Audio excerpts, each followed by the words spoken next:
Once in a decade. That is how many times the Gold Coast Suns have beaten the GWS Giants. But in a year where they feel best placed for their maiden finals appearance, will today see a rare victory for the Suns in the Expansion Cup. It's been a decade of dominance for the home team, the Giants, and today's clash is historic for another reason as well. For the first time ever, both of the AFL's newest teams are inside the top 8 when they line up against each other.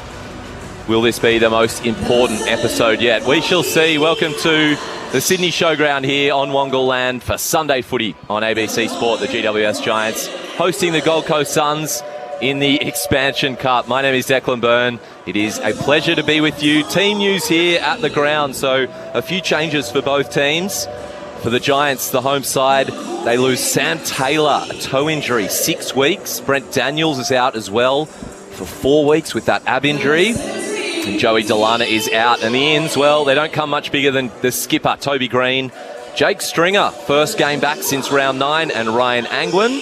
For the Suns, Lemons, Swallow and Lombard all omitted. They bring in Lockie Weller, Ethan Reid and Connor Buderick. And the subs today, Jake Stringer for the Giants. He had that sub role against the Suns and kicked 3 goals. So he's coming back into the team as the sub. And for the Suns, for the 3rd time this year, Nick Holman will be the sub. The 50th game for Aaron Cadman and the 150th for Lockie Weller, who just ran out there for the first time ever with his kids, given that his 100th was 5 years ago. We are here at the Sydney Showground, about 6 minutes away from bounce. It's a pleasure to welcome in both our experts, Premiership Swan Ty Kennelly and former Swan and Blue Jason Saddington. Welcome, guys. Thanks, Dick. It's crazy around the precinct today, isn't it? I know Tigers just stepped in the studio. Oh, my God. Throw him under the bus. Were we allowed to... Is Garby... We're allowed to talk about Garby not being here yet? You can say whatever you like. Okay. There's so mumuch going on in the precinct, but... And I think we're expecting a pretty good crowd here today, considering it's the Suns and the Giants. You mentioned it, Deck. First time both teams have been in the top 8 when they've met each other, which is exciting. I mean, Gold Coast, everyone's been waiting for this opportunity for the Suns to push for finals. They're on the right track. Well, they've come off 2 losses and a bye, so a bit of a reset for them, which is perfect and probably what they're after. And the Giants, in their form's been all over the place. It's a roller coaster. They've been down and they've been up. They've lost games they should have won, and they've won games that they potentially probably shouldn't have won. And you look at it, their form, like they've beaten Collingwood, Lions and Cats, the 3 teams in the comp, yet we're still not sure where the Giants are at. It's quite fascinating. The thing I'm excited about today is we've got 2 fantastic young teams and some incredible matchups that, you go into a lot of games of footy and there's not the amount of matchups that are as exciting, I think, as what we get today. So to talk through a couple of them, in the midfield you've got Tom Green v Matt Rowell. Wow. Now, 2 gun midfielders from the same draft going head-to-head, similar types, absolute inside bulls. 2 redheads. Yes, Tom would hate that you said that. But whether they go to head-to-head and play on each other, who knows? But 2 absolute guns in there. So Green, Rowell, Anderson and Callahan, 2 classy, silky, skillful players, different drafts, but both, I think, number 3 picks in their relevant drafts. That's exciting. You've got Mac Andrew potentially on Aaron Cadman. Now, Cadman in his 50th game, but last week he had an absolute pearler against the Lions and a breakout game in the forward line. He was outstanding. So him v Mac Andrew is an exciting matchup. 2 young guns in the competition. And the other one I'm excited about is King and Buckley. Sam Taylor's out, so King, opportunity in great form to continue on his winning ways, kick goals, but Jack Buckley is one of the best defenders in the competition as well. So I think we've got some awesome matchups, 2 teams that play exciting brand of footy, similar styles in a way in terms of the coaches played footy together in Hardwick and Kingsley, but then also coached together. When Hardwick was coaching at Richmond, Kingsley was an assistant. And they play similar styles of footy. So that's going to be exciting to see. I think we're in for a ripping matchup, that's for sure. Yeah, well said, Jace. Give me a couple of minutes to get my breath back. It was carnage. I've ended up bringing my young fella in for a while until he's get picked up. So it's a bit of carnage. Is he good to call? He could call and replace the game for you, Jake. Yeah, it's whatever's got in the precinct. But I'm extremely excited about this game. two similar styles, and where they're at as football clubs at the moment. You know, obviously the change with Gold Coast with a new coach coming in, and you know, the feel of where they're at, you feel like they're going to play finals. They've got a good run coming home. They've been obviously disappointed the last two. When you lose 2 games going into a bye, it's an amazing amount of work and energy you get and uplift you get from the players to work hard on what you need to work on. You know, when you win a couple, you often can take the bye too easy and too lackadaisical. And that's, I think, where the Suns will be really cherry ripe for the game itself. Sometimes the form can, you know, you can get caught by the speed of the game, the contest early during a bye, but I'm sure because they'd lost 2 and they would have went to town and the work that they needed. And obviously the Giants, where they're at, I saw them play live 2 weeks ago against Port Adelaide down there, you know, and it was, you know, so you kind of think, and then obviously last week, we know the form Brisbane are in, and the form, their ability to produce in an away game, you want to see them do it here today and back it up from a team. If you want to push the top 4 really, and the Giants want to stay in the 8, but push the top 4. Traditionally, this is the time of the year when the Giants start get going. The last 2 years, you know, they've really won some big games coming home, and these are the games, you know, you're fighting with teams that are going to be around that position with you. It really is an 8-point game for them, so I'm really looking forward. It's an absolute belter of a day in Sydney. It is perfect for football.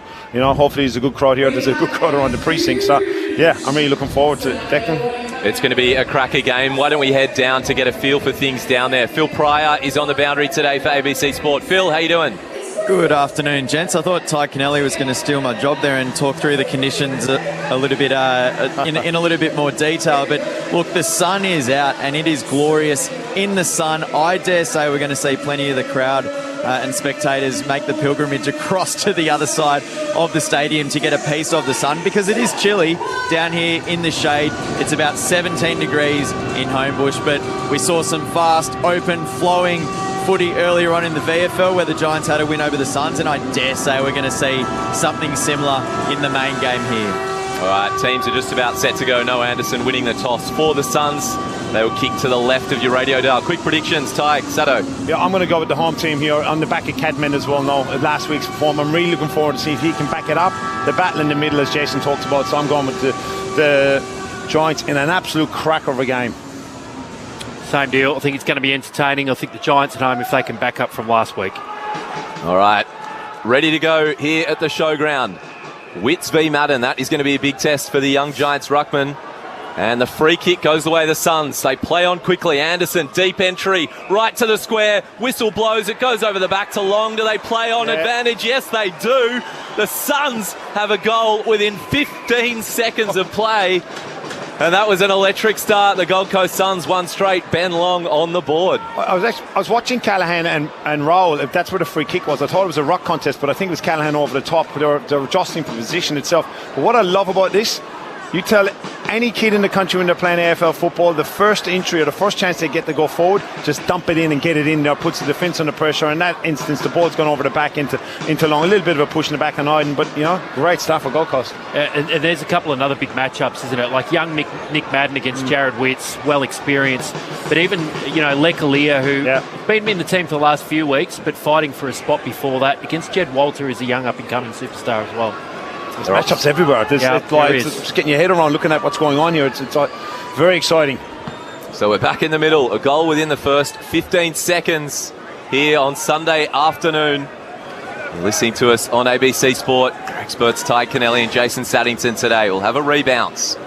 Madden with the tap. Bailey Humphrey starting in the middle. Tom Green attaches himself to Humphrey. We'll have another throw up just to the right of the centre circle. Witts grabs it out of the ruck, goes the handball, comes to the Giants, slick hands from Ash to Kelly to Iden. They're working it backwards, but they're doing it well, although no, Fonte leaves it behind. Coming through was Rowell. Used those strong hips of his to work the tackle, handballed it forward, Ash picked it up, he's wrapped up quickly, umpire blows his whistle, 55 out from the Suns' goal. You can see the intention from both sets of teams already, the forward handball. Very similar, both styles of play, isn't it? From stoppage. Look, here it is again. In Callahan with the handball. Waiting at the back of the contest, though, was Powell. He's wrapped up. Ball came free eventually, but it was as the umpire blew his whistle. So another ball up, 60 out from the Suns' attacking end. They've got the early start here. Sunday footy on ABC Sport. Tap down to Green, who wrestles his way out of that tackle. Fires a handball out to Kelly, defensive side, to Callahan. 1-2, good one with Fonte. And he's on the run, deep into the middle. Cadman leaps over Collins, no mark. Ball comes to ground, and we'll have a ball up in the bullseye. So we've got the opposite matchup, what we thought we might get forward. Andrews on Hogan and Collins has gone to Cadman. So what's that tell you from a coaching perspective? Gold Coast are looking at the Giants forward line. They think Callahan's more dangerous right now and the Coleman leading player. Powell tackles Green. Spills to Anderson, who kicks it inside 50. Iden had front position, but Long harassed him. Spilt the mark he might have taken another day. Suns with possession on the edge of their 50. Humphrey to Anderson, who runs through, the captain. And the Suns have the first 2 goals. They are 2 straight. Giants yet to get on the board. 3 minutes have travelled on Sunday footy here on ABC Sport. So early on, you start to see the concerns. The Giants midfield hasn't been great over the past 2 months. But so far it's the Suns midfielders that just getting on top. You know, Humphrey got forward there. Anderson gets the goal. It's that midfield concern that we've had for the Giants for a while. They've been up and down with it. They were okay last week, but so far the Suns midfield, which is very strong these days, have had a terrific start all over the Giants. As Anderson got the clearance out initially from there and followed up with it, like you said, the spread from the stoppage, Jason Moore picked up, man, because you could see their ability to not walk back defensively. The Giants was a relatively easy shot at goal itself. He had a lot of time on the ball, so that's something that they're going to have to pick up surely, the Giants. They had a good 5-10 metres on Tom Green and Callahan, didn't they? Both Anderson and Humphrey. Noah Anderson with a goal assist and a goal in the first few minutes here. He started like he's got no trouble. Witts tackles Madden. Free kick goes away the Suns. Again, they play on. Humphrey, strong. Miller runs past him. They are running in waves, the Suns. Took Miller from 50. Oh, the Suns have the hottest of starts here. They've won once in a decade against the Giants, but Damien Hardwick would be elated with this beginning. Goals to Ben Long, Noah Anderson, and now Took Miller, all within the first 5 minutes. Giants rattled. This is Sunday footy on ABC Sport. Your experts are Jason Saddington and Ty Kennelly. The alarm bells would be going off at the moment. Oh, it's just been so easy for the Suns. They're just winning the ball out of the middle. They've had all the game in their front half. I don't think the Giants have been past centre field. And they're just finding easy space. When they get the ball to half forward, they're there to win the crumbs. They've got their opponents goal side and they're getting easy shots on goal. Miller that time just had the time and space to have a few metres to be able to get that kick away. They're just very loose, the Giants. They're not working hard defensively, but they also can't get their hands on the footy. Slam back into the turf. Witts and Madden still out there. Rowell with the clearance. It's an up and under. Humphrey again wrestling with Ash, and he gets the better of him. Winning all the one-on-ones. Yeah, and it's coming out of the middle again, obviously, but that's a pretty basic contest and needs to be stronger in the contest itself. You know, he is good in the contest, but Lucky Ash needs to be better there. And it's 3 clearances to zip. Center clearances, and you need to try and get your hands in the ball, stop them into, or get some reball ups, restoppages. Bailey Humphrey having his best year, averaging career best numbers in disposals, goals and tackles. He'll kick from right in front, just outside 50. Journey not a problem. He's just pulled it a little bit. Their first minor score, Suns 3-1-18. Giants yet to score. Whitfield ball in hand. Welcome to the call, Daniel Garb. Oh my goodness. Garby. It's a shambles out there. There's Comic-Con, there's a big netball game, there's 2 boom gates down in the parking area. Fans can't get in. And it's a shambles on the field as well for the Giants. 3-1-19 Gold Coast. Giants yet to score. Great to have your company wherever you're listening on ABC Sport. Sunday afternoon football, a beautiful Sunday in Sydney. 6 minutes gone in the first term. Gold Coast with a wonderful start. But chaos outside the ground, and it has translated into the ground, that is for sure. As Madden palms it down, picked up by Anderson, handball to Flanders at half forward. Sweeps it out wide to Witts. Gold Coast doing as they please. Fiorini inside 50. King's out to meet it. Gets it down to Long, one of the goal kickers. Long picks it up again. The quick kick. Favours Ainsworth. Fonte's there with it. Knock it off the ground by Ainsworth. It's another one to the Suns. That is quite wonderful. The Giants are shell-shocked. Gold Coast 4-1-25. GWS yet to score. And that was Ben Ainsworth with all the confidence of his team flowing through him with the opportunistic soccer from the right forward pocket through for the Suns' fourth.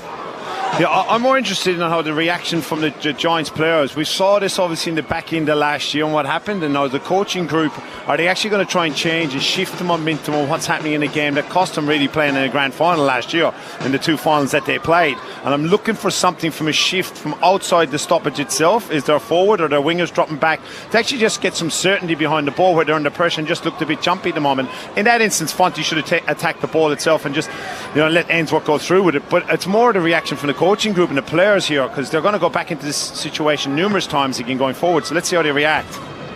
Restart in the middle. Witts grabs it out of the ruck again against his younger opponent. Handballs it forward. Running in was Flanders. Couldn't pick it up. Miller has a kick. Doesn't go 15. Angwin marks it. Plays on quickly to Ash at half back. Toby Green is there for some help. Kicks it up the line, but outmarked was Darcy Jones. Butterick takes it for the Suns. It was Jeffrey who scoots around.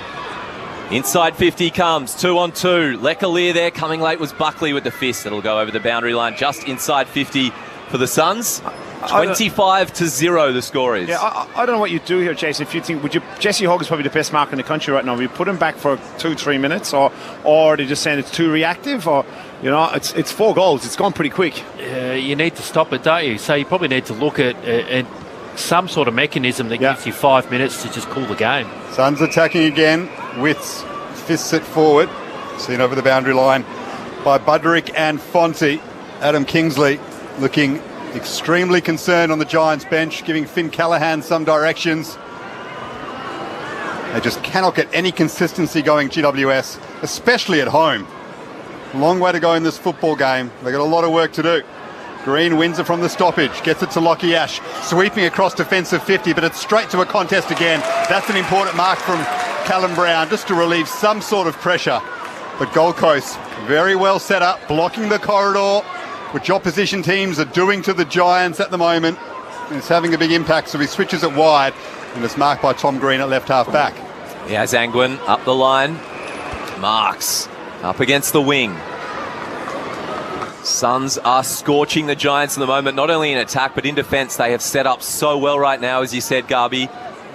So they go back to Iden. He has nothing he likes. So the outer wing, Angwin marks. Kicks up. And grabbing it is Riccardi. Moves it quickly.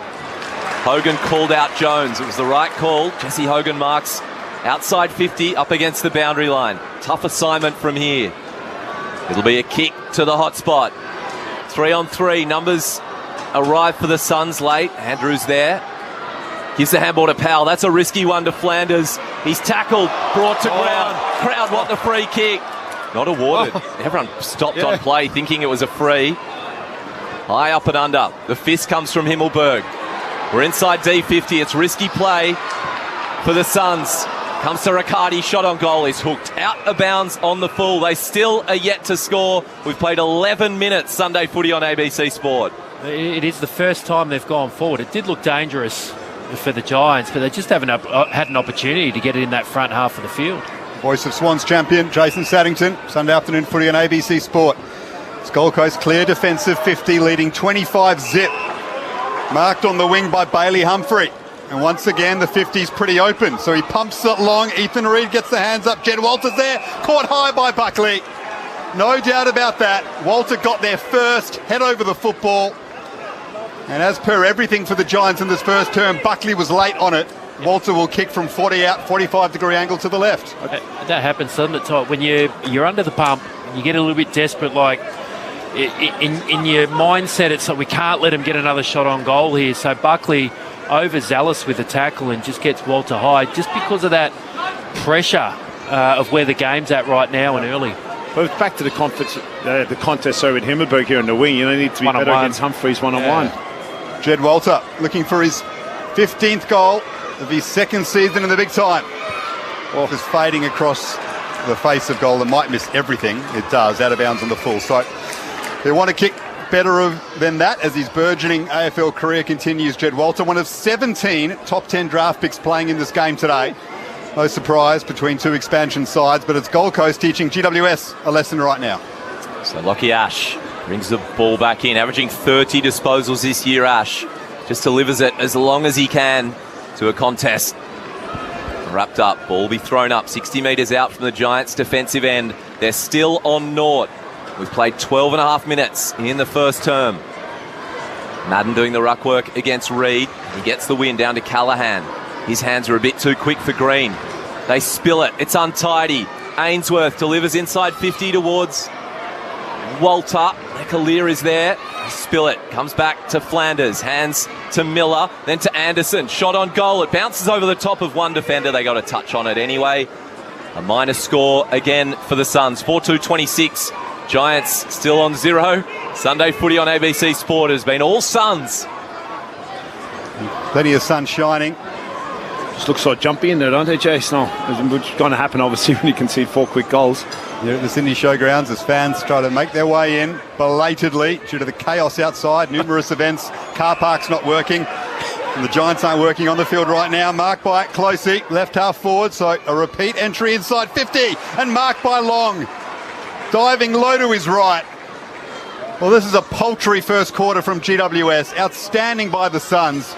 Ben Long will kick for his second, 20 out, slight angle to the left for Gold Coast 5th. Halfway through this first term. They're just way too sharp at the moment, the Suns, aren't they? When the ball hits the ground, they're first to get it. Even off the ball, they're first to move. They're leading the Giants into space. Long had a good 2 metres on Iden to just take that sort of sliding chest mark. The goal 26 of the season, Ben Long. Well, they've let GWS off a couple of times now. He should have converted that. Just leant back on it. Having a wonderful season in the All-Australian mix, but that was a waste from Ben Long. Kick one already today. 4-3-27 Gold Coast. Giants yet to score. 14 minutes into the first term. Here's Declan Byrne. That was a foot-to-throat opportunity, wasn't it? Only the first quarter, but to really just give it to the Giants. You've got to kick those. It's the big men of the Giants are not winning the contest here. You know, the couple they've lost is a big moment here. Lockie Whitfield, long to Madden. He does win that contest. So he shoved out Reed, gave the handball, but again they spill it. It was O'Halloran this time who was unclean. And Anderson is. Not only is he clean, he rides a tackle. Handballs to Closey. Iden is strong. Ball comes loose. Madden is there following up. Has Bedford. Steps one way and the other. Gets rid of Hewlin. So untidy. He goes defensive side to Whitfield. Huge collision. King comes in, meets Whitfield and the ball at the same time, and Whitfield is down. As messy from the Suns, they put Whitfield under pressure. He gets up, but they are not playing anywhere near their best right now. In fact, it's probably close to their worst this season. Great contest. Our 2 players eyes on the ball, win at it hard, so good on them. Boundary throw in, left half forward for the Suns. Knocked down by Madden though, so a clearance for the Giants. Callaghan on his right, pumps it to half forward. Well done, Callum Brown. Made a contest and then kept his feet. Has a couple of options, then slips while shooting on goal. It sits up though for Harvey Thomas. Hands. The handball to Riccardi, and finally the Giants are on the board with a major. They made it look a whole lot harder than it needed to be, but they were lucky that the Gold Coast defender slipped. Thomas took advantage, got it to Riccardi, who put it through from 5 metres out. So Giants on the board, 1 straight 6. Gold Coast 4-3-27. The margin, Jason Saddington and Taikonelli, should be far grander though for Gold Coast. Well, that miss from Long just hurts a little bit more there, doesn't it? It could have been 5 goals to zip, but instead, not straight off the same bit of play, but not long after. The Giants, great win at the stoppage here at half-back to get the ball forward, and then Cal Brown, I thought he could have had a shot from 55, but he sort of skewed a chaos ball inside 50. Harvey Thomas, just enough pressure and terrific hands to Riccardi for him to just get the nice little left foot snap back inside it. Pressure release that the Giants needed, that's for sure, but they've only been forward a couple of times. When they have looked kind of dangerous. They just can't get it there. Well, it was a great tap there in the middle from Madden down to Callaghan. Inside 50 for the Giants. Loose ball to be won. It comes to the front. Crumbing Toby Green to the line. Collins with a fist rushes the behind. So 27 plays 7, 16 minutes into this first quarter. Sunday footy on ABC Sport. Here's Daniel Garb. In the right back pocket, Daniel Rioli has his kick smothered. Set up nicely though for him, recovered. And then turned it over to Kelly. Gets it to Riccardi. The snap on goal might bounce through. Riccardi's got a couple. Well, it's taken them almost 20 minutes to wake up.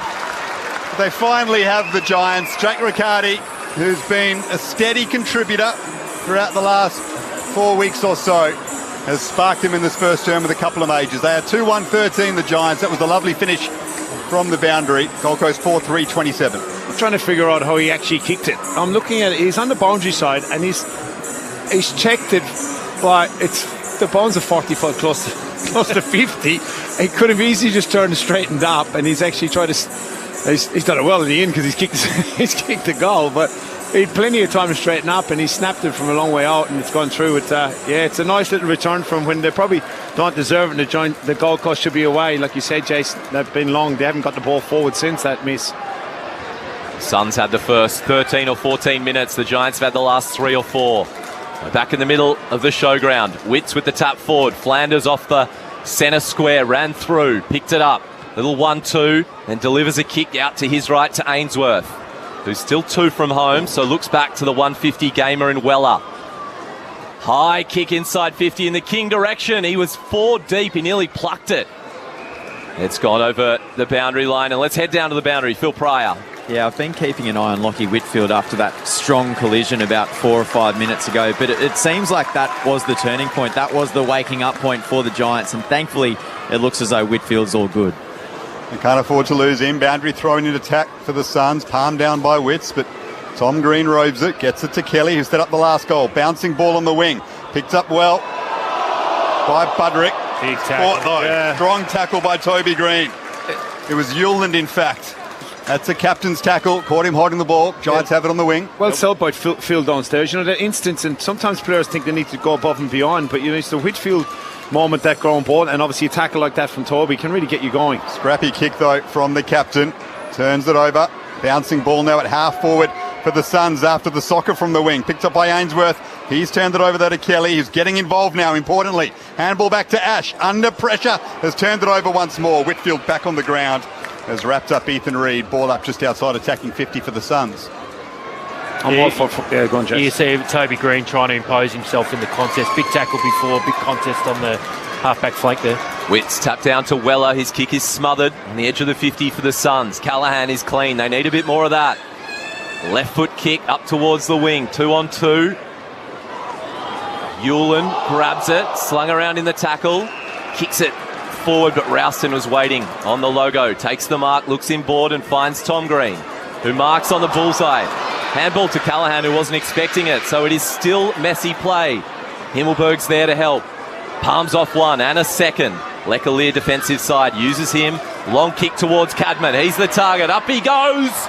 No mark. Jeffrey there for the Suns. Forced towards the boundary line. Keeps the footy in. It's up for grabs. 70 metres out from the Giants' goal. Darcy Jones lost it. Humphrey picks it up. Handballs towards Closey. And the Suns try and move it forward. It's Fonte, though, who grabs it for GWS. Got the handball to half forward. Cadman's there, wrapped up nicely by Collins. Umpire's letting it go. We love that. Suns at half back under pressure. Flanders eventually gets rid of it. Under the Bedford pressure. Now it's Noble. Floating handball. This is manic football. Who can win out here? Callaghan tracks it back on the wing. Under pressure as well from Humphrey. Right there with him. Budrick to Witts, falls on it. Will we eventually... Madden scrapes it out. Fonte to half forward. They must be exhausted. Collins can't mark. It's tough to call this. Never mind try and find the Sharon. And Toby Green keeps his feet cleanly. Spots up Hogan. What a passage of play. Hogan's taken the mark. He'll kick from outside 50. I can't recall a passage like that all season that has been allowed to go on for as long without the umpire blowing the whistle. Beautifully so, Jason Saddington. Yeah, absolutely. It was just great contested footy both ways. There was a lot of chaos in it, but the game just kept flowing. Like you said, the umpire let it go. Don't pay any of the free kicks. Play on, play on. And it was brilliant. It was beautiful. It was just so contested. And then a bit of class from Toby Green finally to hit up a Jesse Hogan inside 50. And that's 50. Well, Mac Andrew thought that Hogan had played on. I'm not sure who told him he had. I'm not sure what he heard. But he ran off the mark. Hogan now marched to the top of the square. The Coleman medalist for goal 39 of the season. Never in doubt. And now the Giants crowd are up and about. They've kicked the last 3 in a row. 3-1-19. Gold Coast 4-3-27. 22 gone in the first term. Just say that passage of play. If you want to show the game, people that are You know, making the decisions how the game is being played and how that's it there. Give them that package and say, well, this is what we want. And now there was free kicks there, and there wasn't, but just go. And both football people and non-football people will say, wow, what a spectacle it is. You know, and that's a package. I want to send to Ireland. I want to show people what the game's about. Let alone to Melbourne, where people are making the decisions what the game's all about. So, and with two teams that love the forward handball, you kind of expected it coming in that it's going to be live play and tackle. So, very, very exciting passage. As guys that have been involved in that, how exhausting would that be as a player? Extremely. You're up, you're down, you're heading 10 metres, 15 metres back and then forward, and then you don't know what's going on. Tap down to Rowell. Hands off to Fiorini, then to Miller. A running Jeffrey from behind him goes inside 50, but Lecalier got rid of his man and takes an intercept mark for the Giants. He has Ash running past him. Handballs to him. Goes to Buckley in the goal square. Handball to Himmelberg. Puts Fonte under pressure. Great tackle by Closey, and the umpire says it was holding the ball. Just outside their attacking 50. Closey wastes no time. To the one-on-one. King via Lear. Umpire finds a free kick and finds it the way of Ben King, who will shoot for goal from 15 metres out. Lecalier spooked in the one-on-one contest and called for holding. Yeah, well called. He was spooked, wasn't he? Declan, you say that, and obviously Taylor being out, it's kind of the high balls they have looked a bit vulnerable. And certainly when you see it a lot when you've got support there, you actually don't need to do it, but they're trying to protect the person, the support for you. And Lecalier in that instance was Ash. The Giants have kicked 3 in a row after the Suns open with the first 4. So this is a settler for the Suns. Point blank range. Ben King is on the board. And the Suns get some sort of momentum back their way. It's 5-3-33. The Suns leading the Giants. 3-1-19 Sunday footy on ABC Sport. Your experts here today are Premiership Swan Ty Connelly and former Blue and Swan Jason Saddington.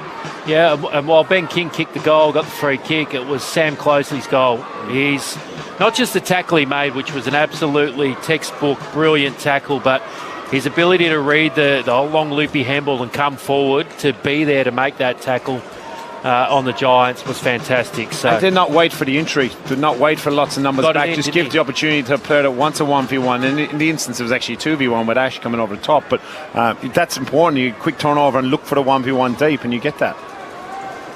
Ben King still very much in the Coleman medal race, as is Jesse Hogan. They've kicked the last 2 of the game. 34 for the season now for King. Rouston wins the clearance though for the Giants. Brown almost took the mark, probably should have. Had front position. Here's Rioli in defensive 50. It's the handball to Rao. Clears the area up to the wing. Himmelberg falls into the back of Budrick. It's the 3rd free kick in a row for Gold Coast. It was probably a bit unlucky there, but I'm not sure Himmelberg knew too much about it. He's lost a few contests this quarter, hasn't been great for him, Harry, but yeah, I'm not too sure it was there. There was a bit clumsy from both of them. They kind of tangled each other, didn't they? Connor Budrick assesses his options, guides it to left half forward. Elias underneath it, as is Walter. They work it back to Humphrey. Strong tackle O'Halloran. Just forced him back. Sort of sumo wrestling style with the 2 hands out in front of him. Not that his build matches some of those athletes. And we'll have a boundary throw in left half forward for Gold Coast. Witts will do the ruck work against Riccardi. It'll land on the paint. Suns holding a 14-point lead, 26 minutes into the first quarter. Witts goes defensive side with the tap. It evaded Fiorini. Powell was there to pick it up. Hands to Witts, then to Fiorini. Goes to the pocket. Lecalier v Walter. It went out in the full in the end. So Whitfield will get the free kick in the right back pocket for the Giants. It's a real midfield clearance type game, isn't it? If you get the ball in your front half, you both forward ends of the ground are on top of their opponents. Just which end of the ground it's going to end up at, which is crucial then as to what your midfield's doing. Whitfield drives it up to the wing. Hogan there. McAndrew with a big punch from 4 deep. Down to Bailey Humphrey. No pressure applied to him, so gets it to Powell. Now Anderson, centre half forward, strikes it from 55. Sailing at a beautiful height, but then drawing to the left and through for a behind. 5-4-34 now Gold Coast. 3-1-19 the Suns. You speak of that battle. That is Gold Coast strength and arguably the Giants' weakness so far this season. So GWS, Jason Saddington will have to try and work their way into that stoppage contest. Lockie Ash, footy in hand, turned 24 yesterday. Advances out of the goal square. It's a scrubby old kick. Push came from Riccardi on Witts, but it's gone the way of the Suns as they move it forward along the ground. It's scrappy at the moment. Picking it up is Rowell. Tries to fight his way out of a tackle, can't do it. Has a kick, it's smothered. The Giants are away. Finn Callaghan hands off to O'Halloran. Back to Callaghan. Then to Riccardi through the middle of the ground to Ralston. Another shocking inside 50. Turnover from the Giants, and the Suns will break clear, although it looks like they too will have a messy kick. It goes out of bounds, and let's head down to the boundary. Phil Pryor. Yeah, when the Suns got on a roll early, Adam Kingsley, the Giants coach, he went and found a chair in the back row of that bench. Then when the Giants got on a roll, he was, walking around looking a little bit more comfortable. Then the Suns kicked one and he's gone back to that same chair at the back. I think that must be the angry chair at the back. It got so bad at one stage in that first term, I thought he might run onto the field, Adam Kingsley. He was looking so dire for his side to try and rectify matters. Does wear his heart on his sleeve at times as Humphrey wins the clearance, drives it up to half forward for Walter. Well wrapped up by Lekalia. Umpire says play on though. Giants fans don't like that because it sits up nicely for Gold Coast inside 50. Ainsworth allowed to get to his knees and handball it wide. Back to Ainsworth now. Anderson is corralled, so goes laterally to Long. Got around the Darcy Jones tackle and got it to Rao. And now Rioli, 45 degree angle, applies the wonderful finish. Well, perhaps they were unfortunate not to be given the holding the ball decision from the Lekalia tackle. Umpire wave play on, and Gold Coast did very well in that tight situation to work their way through it. Rioli, with all of his class, finishing wonderfully for their 6th of the first term. They are 40. GWS 19. I'm not too sure. I think it was a correct call myself, and I haven't watched a whole lot of footy over the weekend, but I love the way the game's been umpired today, and I love the fact he didn't have control of the ball, and Walters that instance, so we've seen him given this year, but today they haven't been as a whole. And I think in that bit of play, the one thing the Suns did really well is whilst they were being tackled, they were able to still get their hands free. Now, the Giants had an opportunity about 4 or 5 times through that passage of play to stick a tackle and stop the ball getting out. But the Suns, to their credit, were able to get a handball off, which kept the play in motion. Witts, another hit out. He's got his record hit out count against GWS, so he likes playing them, gets another one. Miller and Anderson combine. Anderson just steps inside that tackle. Gives it to Rowell from 55. An unlikely goal for Rowell. It won't be. Hooks it to the left. 6-5-41 to 3-1-19. Game high 22-point lead for the Suns. Nearing 30 minutes in this first stanza. Sunday footy on ABC Sport. When you're making a tackle, and you got the opportunity to make a tackle, you've got to stop the player. You've got to hold the ball up, not let him get a handball free. But at the moment, the Suns have been fantastic whilst being tackled, actually dishing out another handball to keep the ball moving. Half an hour gone in the first term. Ash's kick is wide of Connor Ryden. Gold Coast will love that. They forced the Giants into a turnover because it's out of bounds on the full. And knowing that themselves, the Giants, that you want to stop that live ball going, you're almost better off not tackling and forcing them to kick it because they're playing the same way that you actually play, so you know how to counteract it. Yulin with a high ball inside 50. Wilberg's there. Flies and punches towards the boundary line. Sits up though for Tuke Miller. Stays in. Cutting across is Iden to force it over for a throw in just outside 50. Gold Coast 6-5-41. GWS 3-1-19. Such a big game for both sides who are just inside the 8. It can create so much calm for the victor today, and it is Gold Coast who has started far better. 9 goals in this first quarter. 6 of them to the Suns. We're in their attacking area. Flanders couldn't grab it. Green off the ground to Ralston. They get it to Finn Callaghan, who takes off as he usually does through the middle. Hands to Green. Ralston was running past. They still go by hand. There's the tsunami. Riccardi to Jones. Inside 50. Goes by hand towards Brown. Picked up by Yulin. Tackled. Ball came loose. You could hear the crowd. They wanted the free kick. Giants pick it up. It's with O'Halloran. Handball's over the top. Callum Brown. Yes! They needed a goal because the Suns had got 2 in a row, and they get one. And Callum Brown, who's been in great goal-kicking form, he's had goals 3 or more in 3 out of the last 4 games, and he gets his first today. So 6-5-41 to the Suns, 4-1-25 to the Giants. Sunday footy on ABC Sport. Well done by the Irishman. A handball from Halloran. He was actually level with Andrews Brown before the handball. The handball, I think Halloran was kind of stuck going, where do I go with this? Do I kick it? He actually fed him into it. So he fed the handball ahead. So Brown had no choice but to run onto the ball, and he's opened up the space where it looked like the Giants had actually overdone it with hands, because Brown was out about a minute before that and they were overused their hands. But again, good pressure. The ground ball tackle from Harvey Thomas was strong. It looked like it was going to be a free kick, but the ball came out again. But it's a good game now, isn't it? 10 goals in a quarter. It's not bad. Gold Coast up by 16. Down to the boundary quickly in Phil Pryor. Yeah, Lockie Whitfield has been escorted with one of the doctors down the race. We'll keep an eye on it. That's a big story as the Suns win the stoppage. Handball. So centre half forward gathered by Rao. Wider to Fiorini. In the pocket is Ainsworth on the left, curling around. What a finish, Ben Ainsworth. He just waves the finger to the Giants crowd and reminds them of the polish that he possesses. His second of the first term. The instant reply from the Suns. 7-5-47 Gold Coast start. GWS 4-1-25. Whenever the Giants get some momentum, Gold Coast strike back. Well, it was a blue and gold tsunami, wasn't it? Not your traditional Gold Coast colours, but it was a blue and gold. It's what they're wearing today. Tsunami of forward handball, overlap, which just got them free all the way from the centre bounce, centre clearance to inside 50. And an absolutely outstanding finish from Fiorini from the boundary. Ainsworth, left foot on his left, right on the boundary. But their ability to just continue to push that ball forward with their hands from the midfield was fantastic. Suns looking so good when they get it in the hands of Anderson, Rowell and Miller in the middle. And those three are in there right now to finish off this first quarter. We've had 33 and a half minutes. 11 goals, whistle on play, free kick goes the way of the Giants, and the crowd is politely thanking the umpire. So Riccardi in the middle, deep entry, McAndrew at the back with the fist, comes towards the 50, 3-on-3, ball to be won. Jones circles round, umpire Pace holding the ball. So free kick, it's going to go the way of Rouston against Closey.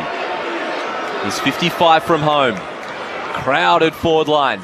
Low piercing kick. The Hogan direction. Couldn't mark it. Collins was there, and Collins gets the free kick for the Suns. 34 and a half minutes into this first term. 47 plays 25. Suns lead. important intervention from Collins, an All-Australian candidate, once more having a stellar season. There's Miller on the wing to Ethan Reid, moves it forward again. They soccer it into the path of Miller. Sits up beautifully for him. 55 out. Puts it over the top for Walter. Will he keep his feet? Or has he won a free kick? He has. Oh, I'm not sure. Well, the Giants fans not happy with the officiating in the last 10 minutes. That will not please them one bit. It looked like a fair contest. Walter perhaps taken high or the arms chopped. We'll have to see a replay.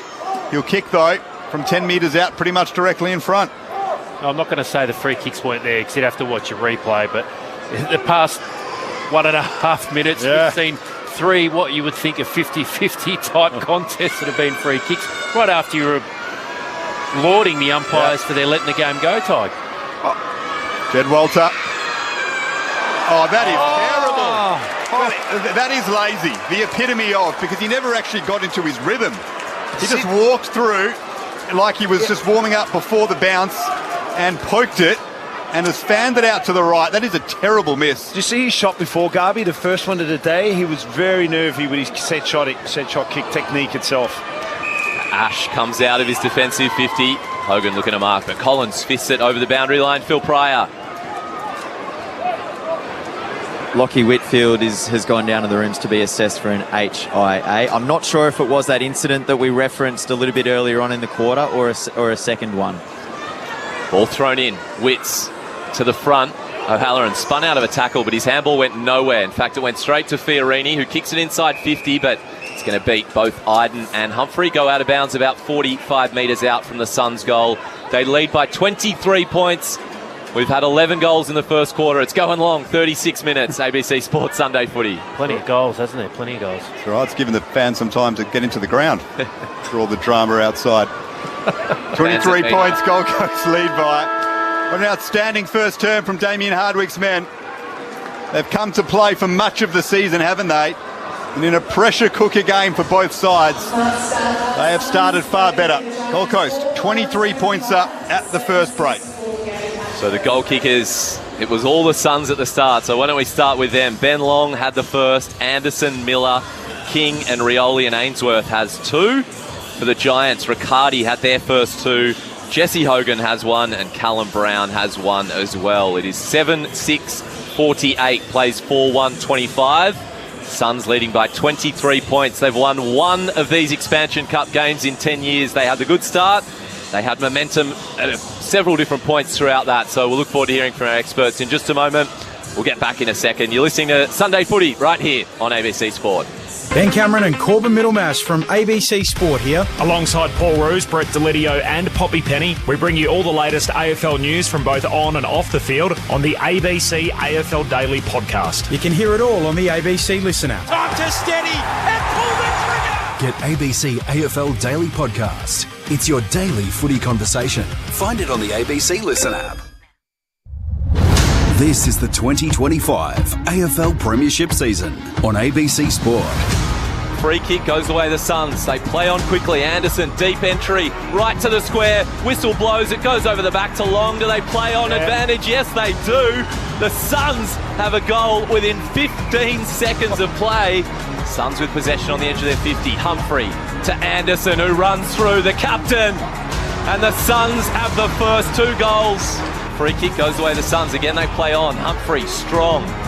Miller runs past him. They are running in waves, the Suns. Took Miller from 50. Oh, the Suns have the hottest of starts here. Well done, Callum Brown. Made a contest and then kept his feet. Has a couple of options, then slips. While shooting on goal, it sits up though for Harvey Thomas. Oh, hands. The handball to Riccardi, and finally the Giants are on the board with a major, and that's 50.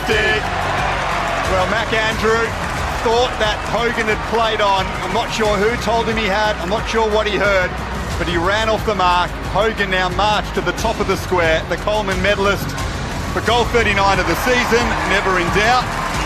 And now the Giants crowd are up and about. They've kicked the last 3 in a row. Centre half forward gathered by Rao, wider to Fiorini. In the pocket is Ainsworth on the left, curling around. What a finish, Ben Ainsworth. Lockie Whitfield has gone down to the rooms to be assessed for an HIA. This is ABC Sports coverage of the AFL. On your radio. ABC Sport Digital. And on the ABC Listen app. Suns holding a 23-point lead at quarter time. They had all the start. They scorched the Giants, 4 straight goals. It was then the Giants who came back with 3 in a row, and at quarter time, 7-6-48 to 4-1-25. The Suns leading by 23 points, and it could have been more. Jed Walter missing from 15 metres out. It would have given them their highest opening quarter of all time in their history. 52 points was their record. That would have given them 53. That was way back in 2014 when Gary Ablett Jr. was playing.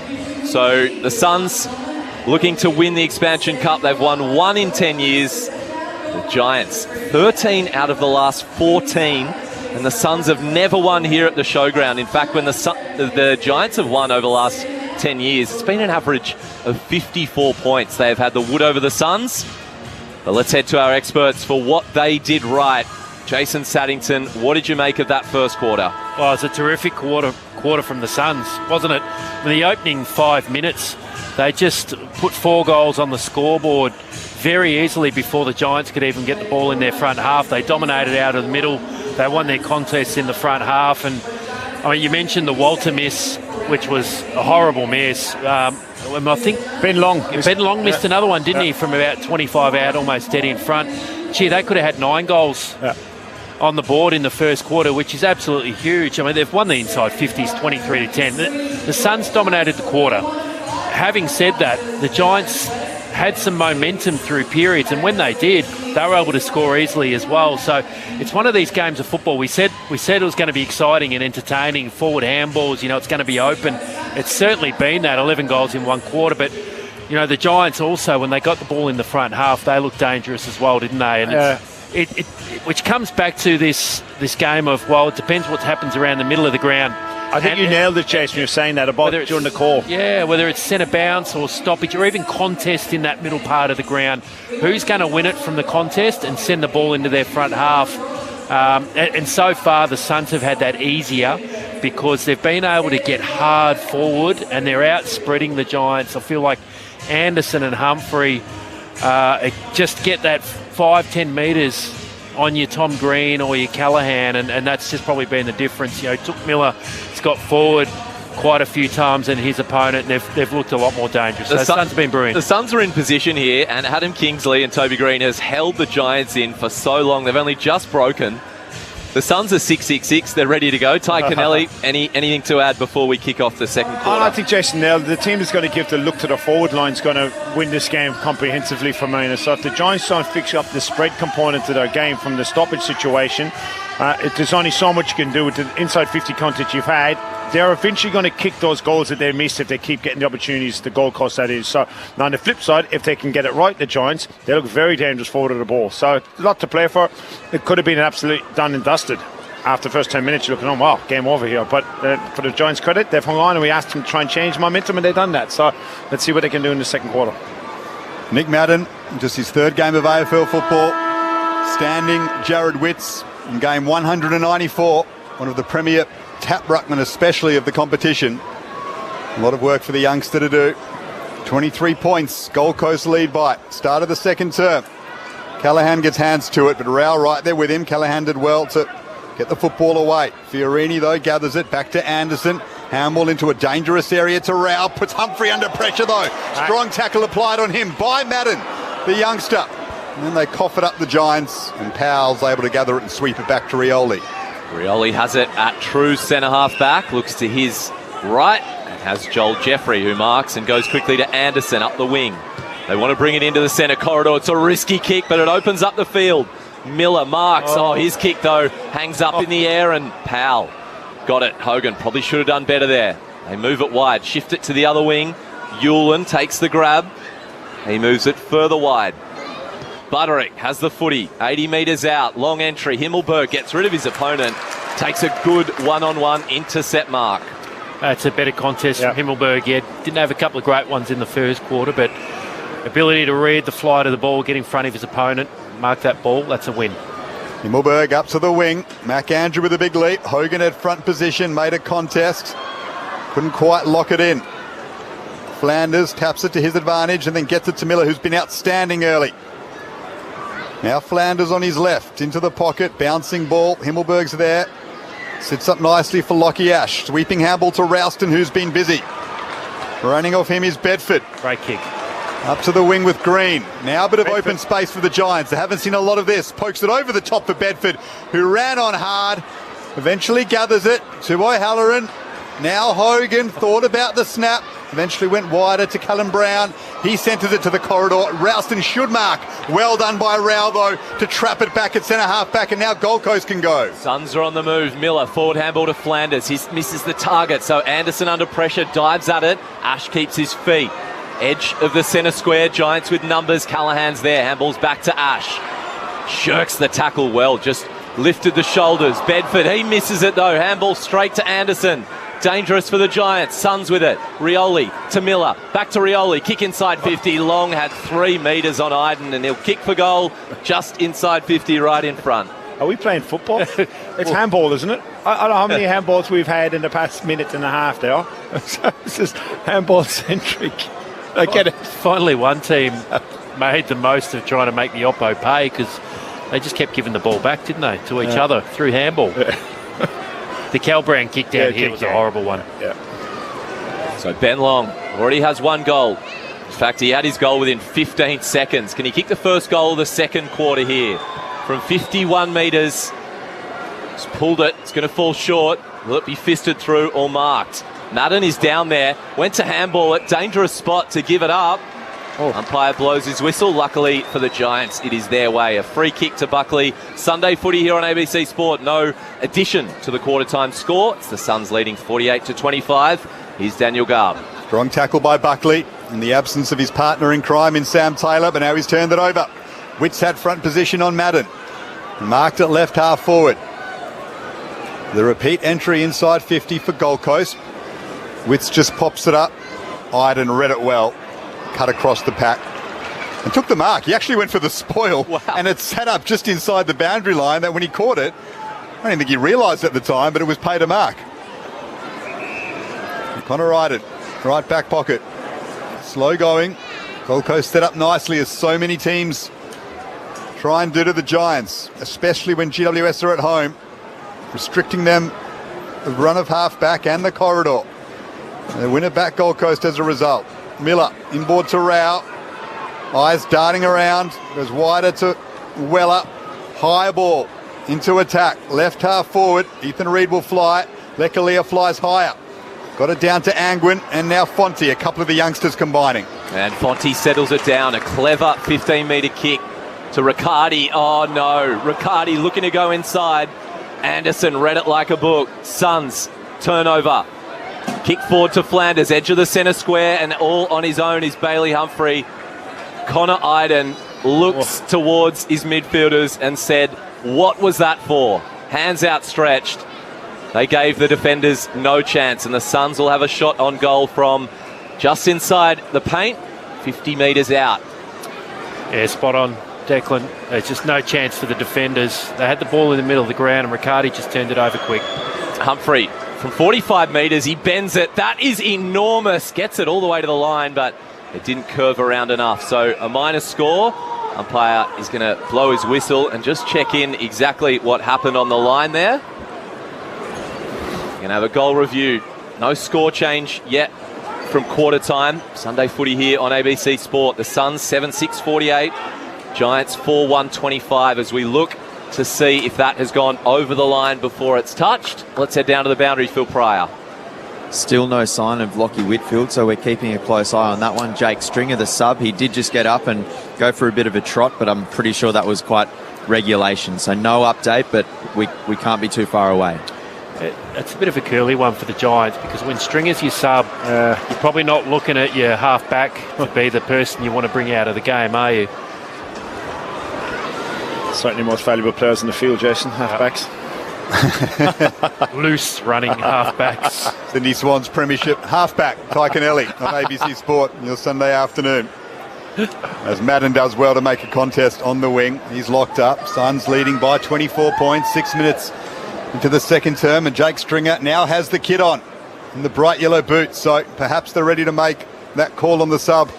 The Giants, with Lockie Whitfield being assessed for concussion symptoms down in the rooms. Another ball up on the wing. Rouston taps it over his shoulder. Fiorini's there. Rao corralled by Toby Green. And then taking it over the boundary line is Will Powell. So just looking at the Giants forward line here, so they got Harvey Thomas and Darcy as two half forwards up, trying to release the wingers from protection and coverage behind the ball. Obviously the concern from the stoppage situation that they want to, well, they have enough confidence inside from the Giants, but they're trying to protect themselves outside the stoppage itself at quarter time, the adjustment from a coaching staff. Wits down to Rao. He's tackled well. Handball went to Angwin, but he was dumped in the tackle. And a few of the Suns get up and remonstrate with Tom Green. Sado, you thought that was going to be one of the matchups to keep an eye on, Green v Rao. Yeah, going hard at each other, aren't they? Both getting plenty of footy too, just in and around the contest. I'd say Rao's probably been a bit more dangerous. Yeah. This will be his 13th touch. It's an inside 50 for Matt Rao.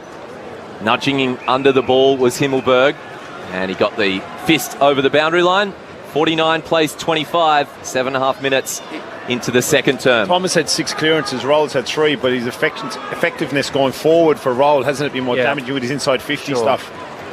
Gold Coast leading by a clear 4 goals. Wits punches it skywards, gathered by Tom Brown, and then the tackle is applied by Himmelberg, so we'll have another stoppage inside 50 for Gold Coast. I'm interested what the shuffle's going to be if Stringer does come on here. The Giants' forward line potentially becomes really top-heavy, doesn't it? Tom Green clears the area, and Collins and Riccardi see it over the boundary line. So the game has just quietened down a little bit after that frantic first term. Both teams trying to catch their breath. Perhaps Gold Coast just trying to protect this 4-goal lead for a little bit. Take some of the sting out of the Giants' flow. I think that both teams just probably try and close it down a little bit, just, reset, try and get some ascendancy going when you can, but without risk. Madden, a good tap to Green, who raised his arms above the tackle and got a handball. Not clean though. Miller picks it up. His handball hits the deck, bounces a few times, evading Flanders. He eventually gets his hands on it, but he turns it over. Toby Green is clean, looks inside. Rowson marks back of the square. Defensive side has Iden, uses him by foot. They hand it to Himmelberg, and they've switched the play to Harvey Thomas, who has it on centre wing. Looks forward, Riccardi out of position. Hewland with the spoil. Rioli advances the contest, grabs the footy. It's a big one. Jones taps it, grabs him, wraps him up, and the crowd wanted a free kick. They don't get it, so there'll be a ball up inside the attacking arc for the Giants. If you got him high, you got away with one there. I think the umpire didn't see it that side, Darcy, but Madden down to Rao. So the Suns are able to clear defensive 50. That'll be insufficient intent, though, surely. It is. do you expect anything else to win today's game? Couple of bounces over the line. You expect it. I don't know if you like it. Yeah, that's I'm with you. Where's he supposed to kick? But the rule, is always got to remember, it's insufficient intent. So the player has to try and keep the ball in play. Tough, I know, under pressure especially, which Rao was. Here's Tom Green. Standing start, kicks from 49, just across the face through for a behind. So the Giants starting to work their way back into the game. That won't help them too much, though. 23 points Gold Coast lead by. It's with John Noble in the right back pocket. Quickly down to Phil Pryor as Yulin marks at half back. Yeah, Giants coach Adam Kingsley, he's been staring at the magnetic team board for quite some time, probably trying to figure out how to fit a square peg into a round hole, with Jake Stringer warming up now, but no official sub-confirmation yet. It's inevitable, though. Yulin penetrated down the line, but Iden took the mark. Did you move Brown, Jason? Forward, you're looking for. He's probably the one. He's the one that can go back. Yeah, you know, it's big roost from Iden, gets it inside 50. Yulin flew with the big spoil inside the centre square now. It's up for grabs. Miller taps it towards Weller, but over the top of him. So Giants have the footy. Comes to Green, evades one tackle, but doesn't get out of the Miller tackle. And the umpire pays holding the ball, and the Giants crowd hate it. Love it. They're into it, aren't they? Took Miller, the ex-captain, inside the centre square. Suns have the footy. He looks wide to Rioli. You said there wasn't feeling in the expansion cup. Miller to Rioli. Wider now to Closey. Long ball into a dangerous area inside 50. Punched away from a couple of would-be flyers for Gold Coast. Still in a dangerous spot, though. And it's Humphrey, who it falls fortuitously to. And he slams it through from 5 metres out. They made a mess of that. GWS down back. Gold Coast hunting the footy. Humphrey finishing. And the lead is back out to 29 points. We'll go down to the boundary quickly and Phil Pryor. Confirmation now, Lockie Whitfield subbed out. Jake Stringer is in. The reason, concussion. Must have been that contest we saw. It was when the Giants set themselves up, didn't they, with the Whitfield? They kicked it over his head and he had to run back and get it. And it was a fair contest, but just Whitfield came off worse for wear. But with concussion, they always look at it, don't they? He went back on. He actually went back on. So to continue to look at it and assess, obviously, clearly. A bit more delayed. Yeah. Just on that goal, though, I mean, it's a bit of Hollywood work from the Giants, wasn't it? Leclerc just toe poking. You just got to cover up the ball. There was a little try and fancy tap to someone. There's not enough desperation in your last line there. You've got to be much cleaner with what you're doing down there. No risk. Reid v Riccardi. They hug each other, so no clear tap. Reid follows up. Green rips it out of his hands. Tom Green for the Giants. Kicks it forward, but Jeffrey was off the back of his contest, his one-on-one contest against Bedford, so took an easy mark. Looks back inside D50 to Will Powell, gives it to him, but Powell straight back to Jeffrey. Tom Green's starting to get going now, isn't he, around the ball, and have effective clearances. Up the line, Humphrey, the goal scorer, flies high and takes it. He's not supposed to do that. Where were the tall men? Flanders running past him. Delicate kick. Reid marks 55 metres out. Little kick to the lead of Long, but Leclerc cut it across. Was body lining the ball. That was brave. Ash cleans it up. Handball comes to O'Halloran. Just inside the paint. Looks inboard and Bedford's away. Clever kick from O'Halloran. Bedford marked and kept going now. Flying Finn Callahan has a couple of bounces. Handball to centre half forward. Toby Green has to get rid of it and does it. Wonderful chase. Back there by Noah Anderson. Huge. Superb. Put absolutely everything into that, the Gold Coast captain. His team, though, have let him down. They've turned it over. Kelly did well, got it to Cal Brown. He'll snap from the boundary. Collins will take the mark on the goal line and now play on quickly. That was outstanding from Noah Anderson to stop an almost certain goal. Yuland has the footy to Jeffrey. He's pushed as he kicked it by Bedford. Nearly 2 marks in a row by Humphrey, but it comes to the front. O'Halloran drops it. Riccardi, edge of the boundary, taps it forward to Thomas. He's not clean. Pressure behind him from Ainsworth over the boundary line between wing and half-back for the Suns. We'll have a ball in 14 minutes into the second term. We've only had 1 goal after we had 11 in the first quarter. It's there, mate, hasn't it, Declan? 20, yes. It's been this piece here, the contest. We get a really good look at it here with Rowell and Green gone out in front of us. Sharon landed about 5 metres short of both the part-time rucks. Not their best work. Rowell was clean. Grabbed it. Ran forward. Hands it to Fiorini. He's double-teamed. And we'll have a ball up on the logo. Centre wing. So an example there of Matt Rowell and Green, the distance after the contest itself. And Tom hadn't left the contest and Rowell's on the ball. Callaghan trying to force the Giants back into this game. He won the clearance. Well done, though, by Collins. Read it best. Took the mark at centre half back. So they switch it out wide to Closey on the wing. Just starts it inboard for Tuke Miller. Possession number 18. Coming up for the Suns champion. Getting a lot of loose ball, isn't he, in open play. Kicks it to half forward. Failing to take the mark was Yuland. Under pressure is Iden. Got it free to Himmelberg. Worked it back to Buckley. Right half back. Turned it over though and then caught high is Yuland. They got Walters deep in the pocket spare inside the goal square, so there's 2 he hasn't seen him. Buckley's pulling back on him now late. Yuland to the top of the square. Aaliyah and Buckley there for the Giants. Kelly gathers it. Turned it over though potentially. Stringer on the ground now looking for his first disposal, scrapping away. It's Humphrey though who wins it for Gold Coast. Anderson out to Ainsworth. And now Jeffrey under pressure. High ball. Floats into attack. Underneath it is Ash. Tom Green will take it over the boundary line. We'll have a throw in. Right half forward for the Suns who lead by 29 points. 16 minutes gone into the second term. Just well on top, the Suns. They're winning the ball at the contest again. They're getting in their front half. When the Giants get the ball back, they've got no time and space. They can't get anything going at present. If you've just joined us, Lockie Whitfield has been subbed out. Jake Stringer is out there. It's in his part of the ground. Can they find him? Giants, couple of handballs. He's back there in D50 at the moment. Rouston takes the relieving mark. Running for him is Riccardi on the wing. And they're out if they want to move it quickly. Cadman has some space. Leads up, takes the mark. Still a couple of kicks from home. Fonte just 15 away from him. Slightly improves the angle and the distance. They're 60 out, the Giants. Perfect kick to Ash. Front of the square. Could have unloaded, but he finds O'Halloran, who didn't need to play on, but did. Turns, shoots on goal and hooks it. Why did you play on, Xavier? Not sure it was the 15. Called, was it? No, he said not 15. Yeah. All right, well, 8-7-55 to 4-4-27. Couldn't convert Xavier O'Halloran, but it was good play from the Giants. Sunday footy on ABC Sports, 17 minutes into the second. That was Cadman's first mark of the game a moment ago. He needs to get involved. Been in excellent form.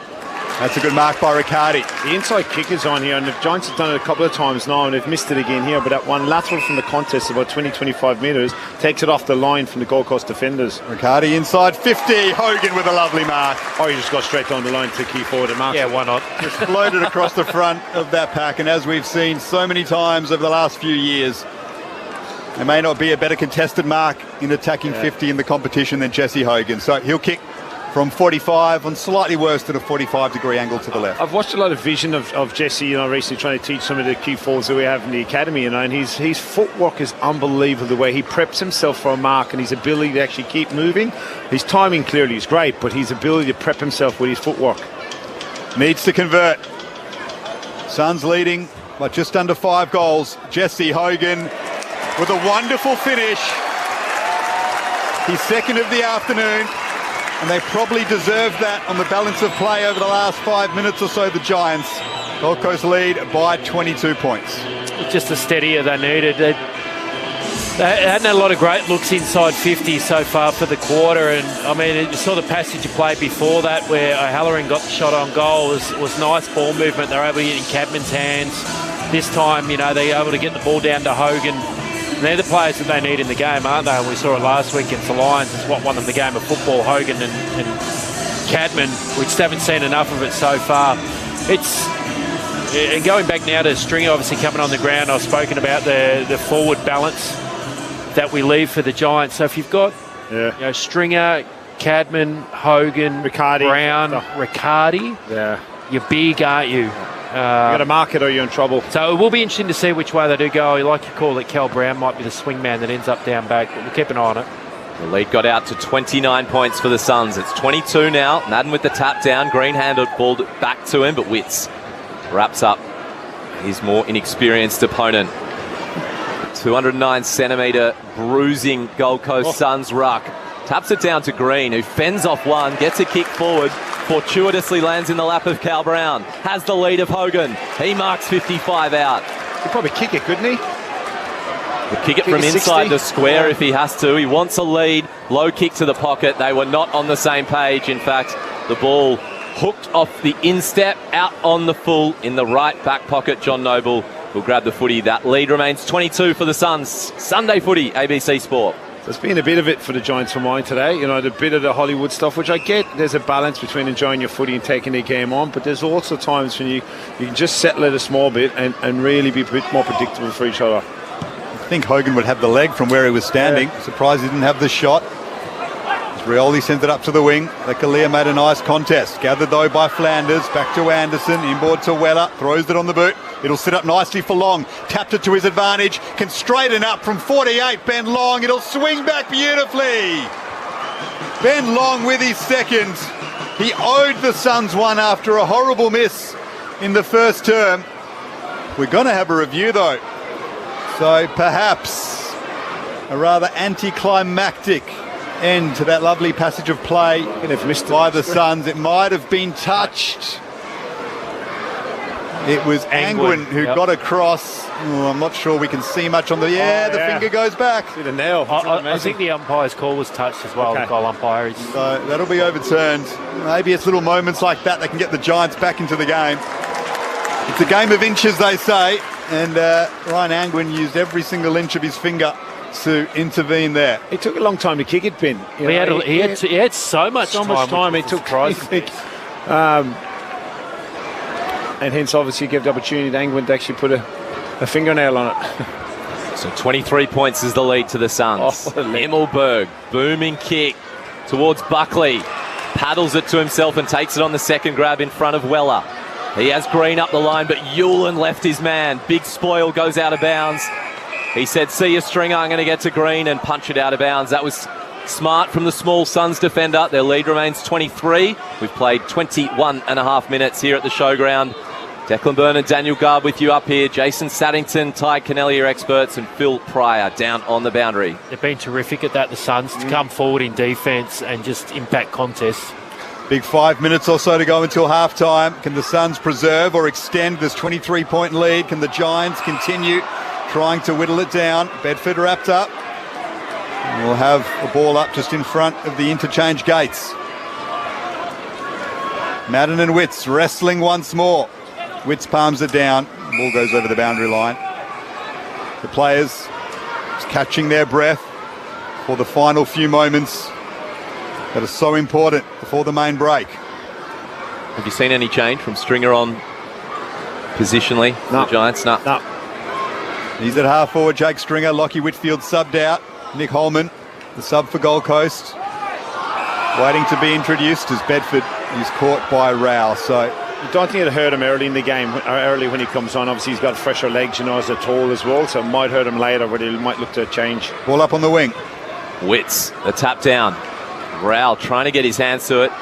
He's being held by Green, so foot to it, but it only goes a few metres. Kelly picks it up, left foot. Oh, McAndrew flew straight over the top of Hogan. He missed it clean. He's down. Ball goes over the back of the contest. Hewlin dispossessed. Cadman from 20 out.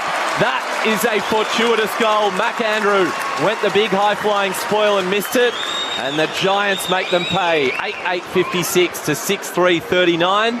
That is 2-1 in this second quarter now for the Giants on Sunday Footy, ABC Sport, your experts, Jason Saddington and Ty Kennelly. But the contest is Andrew and Hogan. It's a horrible call. So Andrew's jump, Hogan's we would call it tunnelling. Tunnelled him underneath it, didn't he? That is the definition of tunnelling. He hasn't gone for the ball. Andrew has. Yeah. So unlucky for Gold Coast. We talk about the tolls, you know. I just love the fact that Jesse Hogan got back onto a ground ball and laid the tackle and set this up for Kedman. So you're talking about the tolls and the concern. But if you got your tolls chasing and harassing and getting after smalls like this and giving opportunities to your forwards, you know, it's not a concern. But they've got to keep that up. But yes, it was tunnelling, wasn't it? He did well to keep his eyes on the football, Hogan, at least, which maybe sold the umpire into it. But a player of his experience, you would say, knows what he's doing in that situation. Well, you go to body up on your opponent, but the hard part is Andrew had already left the ground to jump at the ball. Once you get some body in and shift him under the footy, that's when it is a free kick. Lucky break for the Giants. Cadman on the board. The margin back to 17 points now. And led by 29 in this term, Gold Coast, after kicking the first 4 goals of the game. GWS just whittling away at this lead. It's a free kick, though, to Jared Witts from the centre circles. Inside 50. Ben King flies at it. He's been rather quiet. Miller gathers it. Weller's wrapped up by Toby Green. Fighting hard now, the Giants. Alia's under pressure. Reed's there with him. Miller gets hands to it again. And we'll have a ball up inside 50 for the Suns. Took Miller up to 22 disposals. Incredible Suns lead by footy. 17 points. He just works so hard, Miller, doesn't he? Up and back. They've got Bedford on him now. So they're trying to quell a bit of that influence, obviously, from Miller. It's Miller and Anderson's getting plenty of footy. I mean, Rao's had a lot of it as well. Their mids, Flanders, Humphrey, they're all the possession getters. We're in the forward 50 for the Suns. Madden down to Ralston. A kick and hope, and it works out. Riccardi pushes off Collins. He takes the grab next to the interchange bench. Slows it right down. It's going to be long down the line. Hogan's outnumbered. This time McAndrew gets his fist on it, and there's no tunnelling. Comes to the front. Callum Brown turns, kicks to the pocket. Green's there. Manning him tightly was Rioli. Fists it over the boundary line in the back left pocket for the Suns. They lead by 17.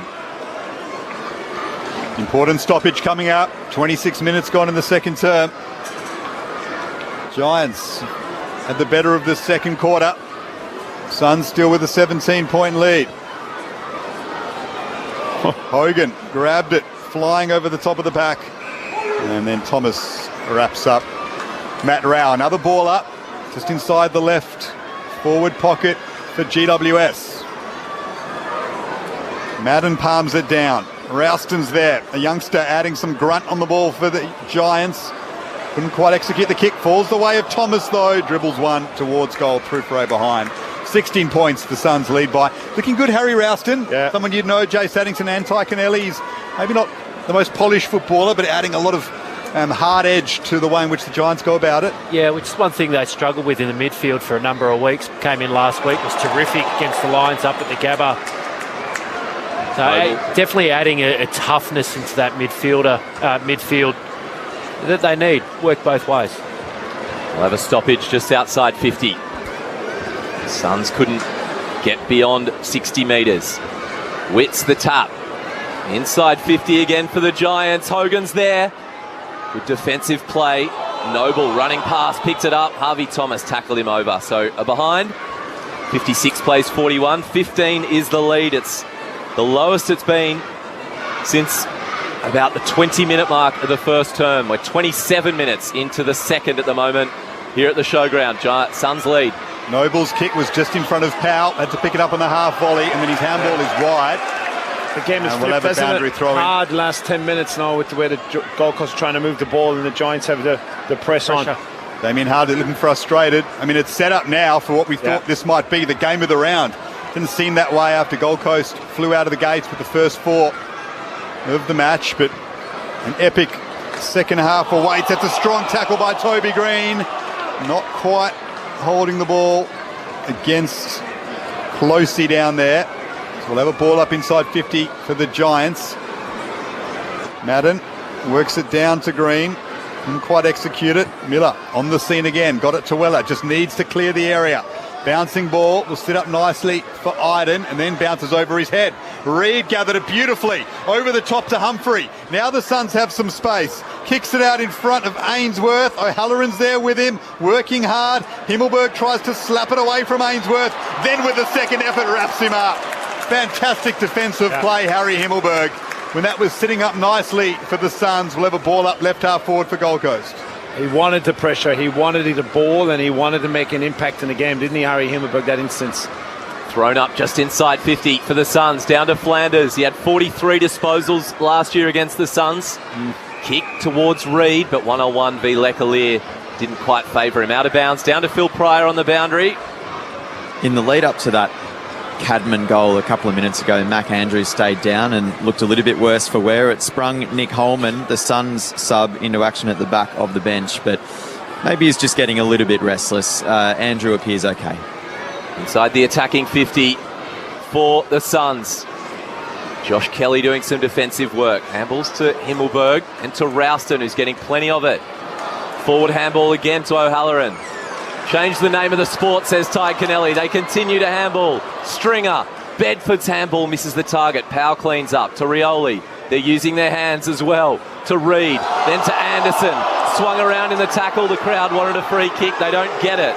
Giants pressure outstanding at the moment, but Gold Coast standing up to it. Rioli to half forward. Well done by Reed. Got in front of Alia. Couldn't take the mark. Gathered by Ralston. Now Jones. In the middle of the ground is Riccardi. Sitting up nicely for the Giants. Long ball into attack. Toby Green is there. It might bounce all the way through. Touch though by Yuland on the way through. And it's another behind the GWS. I think they're going to check it though. As to whether it did come off Yuland's fingers, they don't seem too bothered though, the Suns defenders or Toby Green, who was in that contest. But there should be a behind. I tell you what, he's strong, Yuland. You're watching the spoil before, and Toby Green was in position, and he gave him plenty in the back, and he was able to stand up in it. Looking at the replay, I'm not too sure he touched it, did he, lads? He did, I think, yeah. I thought his right fingers there. I thought it was an opportunity for Toby to sit on his shoulders. And take aim. It's interesting now, more often than not, you try, when you have that opportunity, you actually try and body him underneath it, don't you? As opposed to the old school, you would have just launched, jumped, take the hanger. Won a car. Yeah. John Noble coming off enough his cars, Toby. quietest game last week, just 12 disposals. He's up to 11 already so far. Goes down the line. Crowd thought they saw a push. Witts fumbled it anyway. So Giants will come back inside 50 off that beautiful left foot of Kelly. Hogan and Leclerc and McAndrew are holding each other. Spills off the back. Stringer up and under, heading towards the goal. It's not going to reach. Fisted over the boundary line. So certainly not anywhere near the amount of goals or entertainment this quarter. It's a tight tussle. 8-8-56. Plays 6-7-43. The Suns lead. ABC Sports Sunday Footy.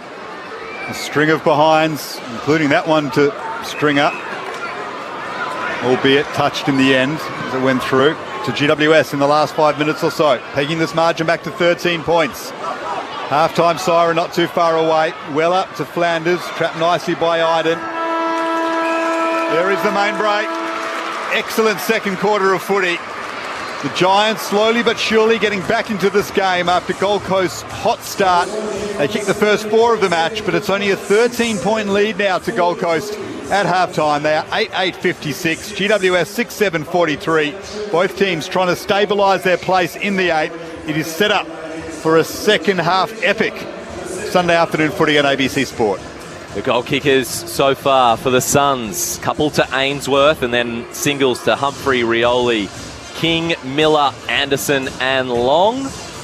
For the Giants, 2 to Riccardi, 2 to Hogan, 1 to Brown and 1 to Cadman. So it is a 13-point ball game here at the Sydney Showground.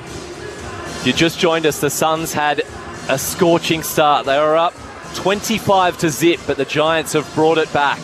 Pegged it back bit by bit. Your experts here on this Sunday afternoon footy on ABC Sport. Premiership Swan Ty Kennelly and former Swan and Blue Jason Saddington. What do you make of the first half, gents? Yeah, obviously the first quarter itself was all to Giants. I was all the Suns, with the start that they had. But the second quarter was more of an arm wrestle, and the Giants dominated the last 10 minutes without really getting on the scoreboard. They've brought the game back, obviously, not to a contest where it's on, and it's anyone's game as far as.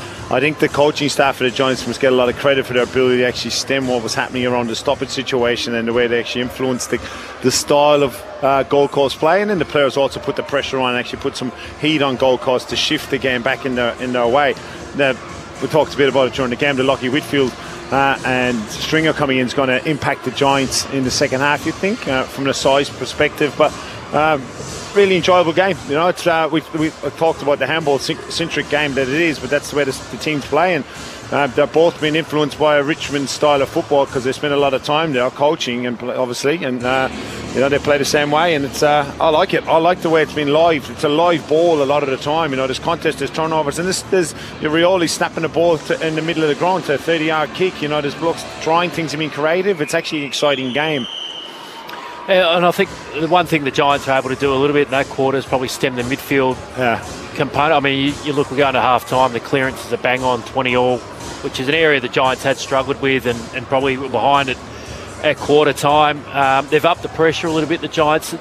You know, Suns had the better of the first half in terms of, you know, to go in with a 13-point lead is something you'd be very happy with. But from where the game was in the first 10 minutes, and certainly at quarter time, the Giants probably ended up winning the quarter, didn't they? Because they were able to pick the scoreboard back a touch. But, you know, it's a really good contest, really good game of football. And it's open and it's what we like to see. But the pressure was elite for mine. The last 15 minutes up. of the Giants, really, they went after them. And that's the level now. They've taken their time to get to that level. And you can see we talked about pre-game, guys, didn't we, around the fact when you've got lose 2 games, you have a bye. And Gold Coast really came to hit the game hard in the contest, and that's the way they played. And the Giants, to their credit, you know, they've turned the screws up and they've actually turned the pressure back on Gold Coast in the last 15 minutes. It was a pressure. And we saw that Jesse Hogan pressure. We saw the tackling pressure on almost the back of Lockie Whitfield and Toby Green's incidents in the first quarter, which can shift momentum your way when you got senior players making the contest and doing the acts that they need to do. But for me, it was really the pressure that the Giants put on Gold Coast that's turned the game. Yeah. And it's got that vibe that it could still go any way this game, couldn't it? That's the exciting part. It looks like both teams are trying to play their plan A brand. Yeah, correct. You know, Gold Coast aren't doing what some other sides have done, which is just restrict the Giants' run. Maybe they went out with that plan in the first term, but then it just became an open ball game, which is so exciting to watch. They've got the advantage by 13 points at half-time, but it looks like, considering that, it can swing either way rapidly, which is going to be really exciting. Yeah, I mean, both teams want to get the ball at the contest and get it out quick and get that forward handball, the Giants tsunami, the Suns. I mean, it's very similar, isn't it? And get the ball forward. It's you know, I mean, that's what we wanted to see from both teams, and they're playing to their style, as you said, Garby. I know, knowing stuff, obviously, with the coaching world is a small world, and Hardwick actually coaches that he doesn't worry about the opposition's pressure. He's always consistently worried about his team and his pressure, what you can control as a footballer and as a club and a team. And clearly the pressure the Giants had. So he'll look at that at half-time and go, right, our pressure was nowhere near where it needed to be. And it's an interesting way to get... They've always backed their own style and system as a coach, which you have to, I think. But from a pressure perspective, that was the difference for mine. So the big moment so far in the first quarter is Whitfield getting subbed out. Then King hit him. It was what looked like a fair contest, happened right in front of us. But in the end, Whitfield is out with a concussion. Jake Stringer has been subbed in. Here's one for you. I know I'm no expert on it. Can you get concussion without getting a head knock from your body getting rattled? So, like, it was a really heavy, hard body hit. Like rather than head and head or ground. Like his body got shook on that hit. It was an actual shake. Or like his body, and I don't know, we have to see the replay, whether he actually was hit in the head. Initially, I thought not, but it might sound like a stupid question, but his body got hit that hard. It was a real, you know, they were going 100 miles an hour, and he's a lot smaller body than Bing King, you know, so I'm sure if he's got concussion, the likelihood is that he got hit in the head or he got hit on the ground. Yeah, we'll have to see the replays. I mean, Tom Stewart nearly concussed Noah Anderson a couple of weeks ago, didn't he? We go off the result, don't we? So if that's what we're doing, there's something to answer for. I think he'll have a case to answer for. And if the replays show that, regardless of how hard it was, he caught the head of Lockie Whitfield, I think he's facing... it automatically feels like 3 weeks these days. I mean, that could honestly be 3 weeks based on what we've seen this season, as minor as it might have seemed to us out here. At the time, King was there first for me, and Whitfield sped up into it. So who's it wrong there? So I have to see. So King was on the ball for mine. I need to see the replay again, but King was there, and Lockie actually sped up into it. So... there's also an onus on the player itself. Yeah, he might have run into King's shoulder, you're basically saying. Yeah. So you'll need to see it back again. But, you know, that these are the things, in instance, like, you know, Jason, that we have to consistently talk about and concern, obviously, with concussion.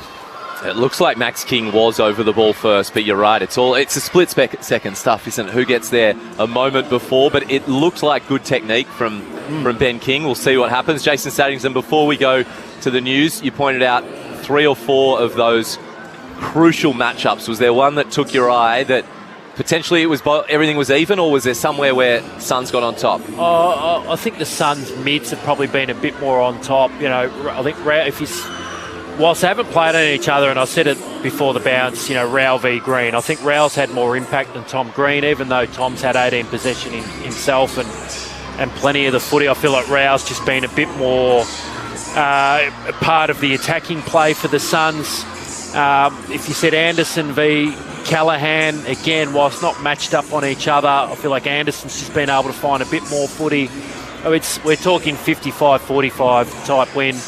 Cadman has been quiet, but again, it wasn't the matchup of Andrew v Cadman. Andrew's gone to Hogan, and Collins has been on Cadman. Cadman worked his way into the game in that last quarter. I'd say Suns slightly on top. I think Took Miller's been the player for me for the Suns. His work rate, the up and down the ground, he's found plenty of footy and had huge impact. Absolutely. He's got 23 to touches, leading all comers to quarter time. I think what we can agree on, Jason Saddington, it is a tight tussle here today. 11 goals in the first quarter, just 3 in that second quarter, and the Giants won at 2-1. So a 13-point margin here at halftime at Sydney Showground. We'll come back soon. We'll take some news. 56 plays 43. The Suns lead. Sunday Arvo footy on ABC Sport. Stick around after the news. The second half in the Expansion Cup right here on ABC Sport.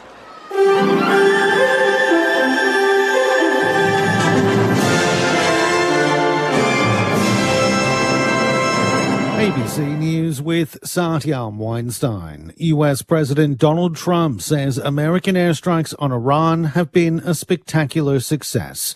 Our North America correspondent Cayman Gok reports. In a televised address, President Donald Trump said the US had totally obliterated 3 nuclear enrichment facilities in Iran, including the underground and heavily fortified Fordow site. Mr. Trump said there will be either peace or tragedy for Iran, warning future attacks would be far easier and more lethal. The move to enter the war comes after the president said a couple days ago he would deliberate whether to strike the country within the next 2 weeks. This major escalation now tethers the US to another war in the Middle East. Cayman Gok, ABC News, Washington. Meanwhile, Israeli Prime Minister Benjamin Netanyahu has congratulated US President Donald Trump on what he's called his bold decision to bomb Iranian nuclear facilities. Mr. Netanyahu has expressed his gratitude in a video message directed at the US president. Congratulations, President Trump.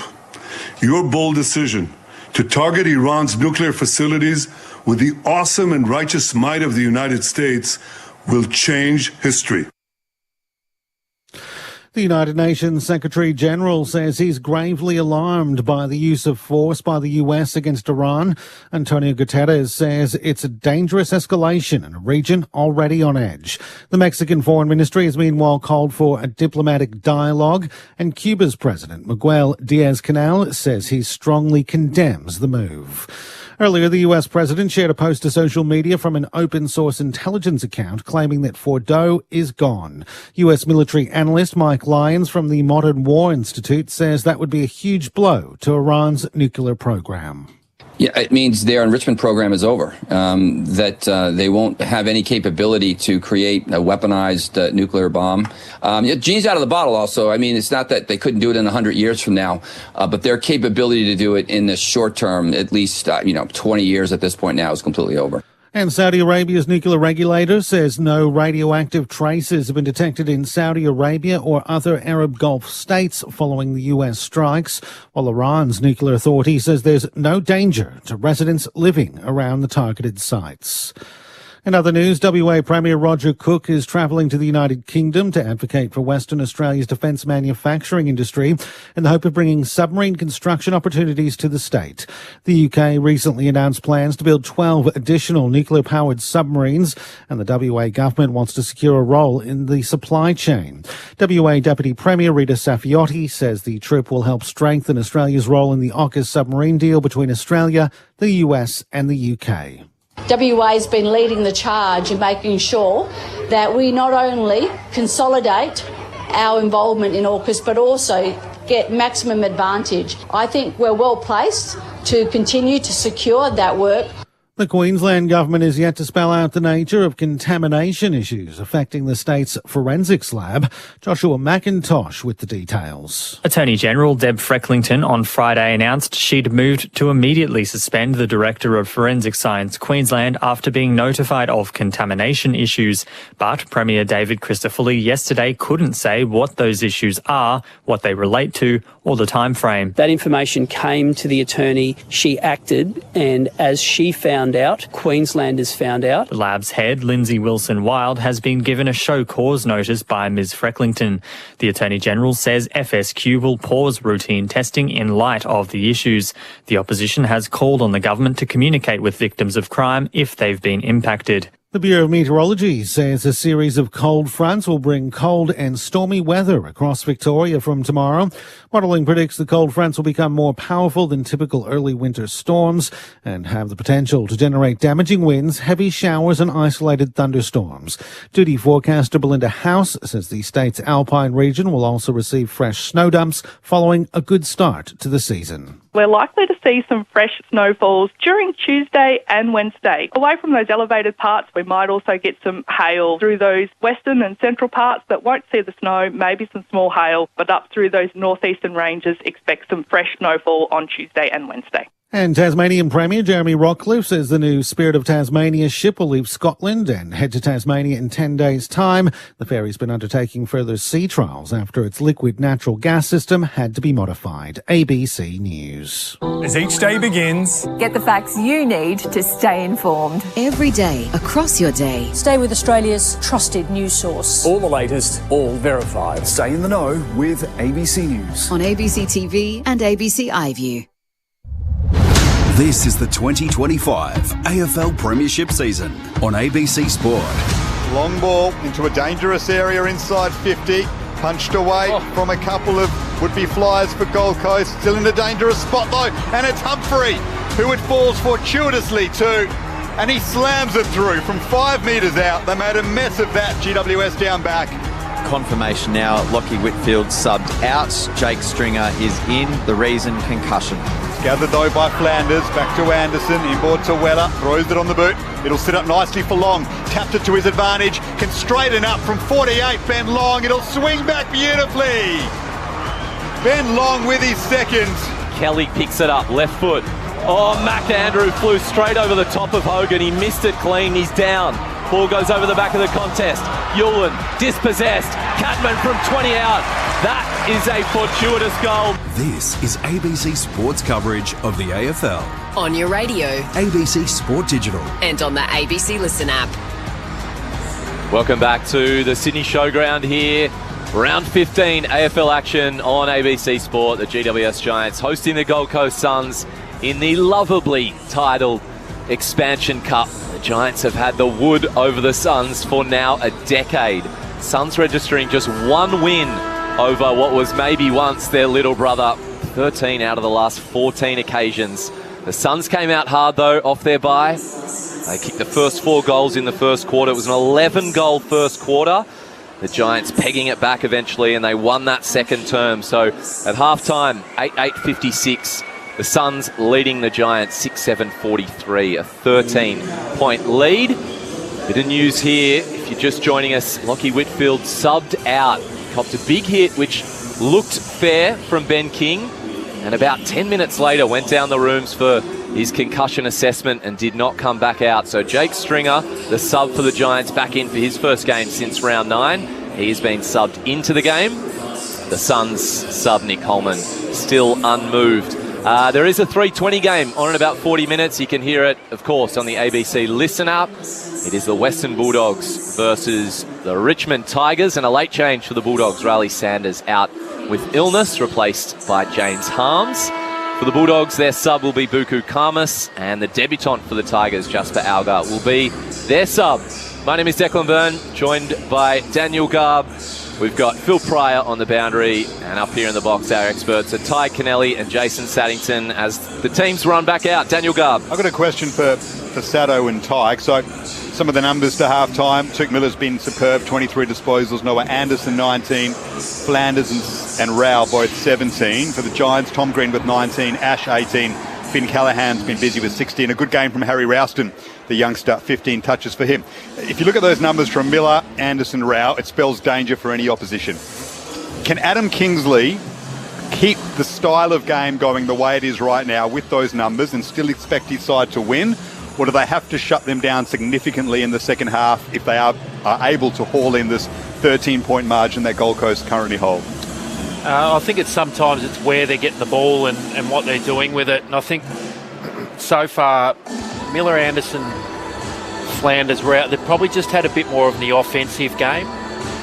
So, I mean, if they're going to get the numbers, you just want them to be getting in the back half, under pressure, without being able to chain or set up any sort of play. So, at the moment, I feel like the Suns, those players have been able to get it in more of an offensive flow type aspect of the game. So, yes, you'd want to be curtailing that aspect of how they're getting the numbers. And they're going to get the footy, but, more of like Tom Green's had plenty of it, but without being, damaging and dangerous. And I think that's the difference between them. Their handball kick numbers too, the differential between them, and as a team as a whole, but those three players with Miller, Anderson and Raul, it's the handball piece inside, it's a handball game, and it's 1-for-1 handball for both sets of teams at the moment, kick and handball game, So I just think the pressure, I wouldn't be changing a whole lot from mine as far as coming in at half time. So would you, if you were the Giants, the way they actually handle the shift in the game? For me, it's back on the Gold Coast a bit to actually lift their pressure and see if they can get back to what they had. The game has shifted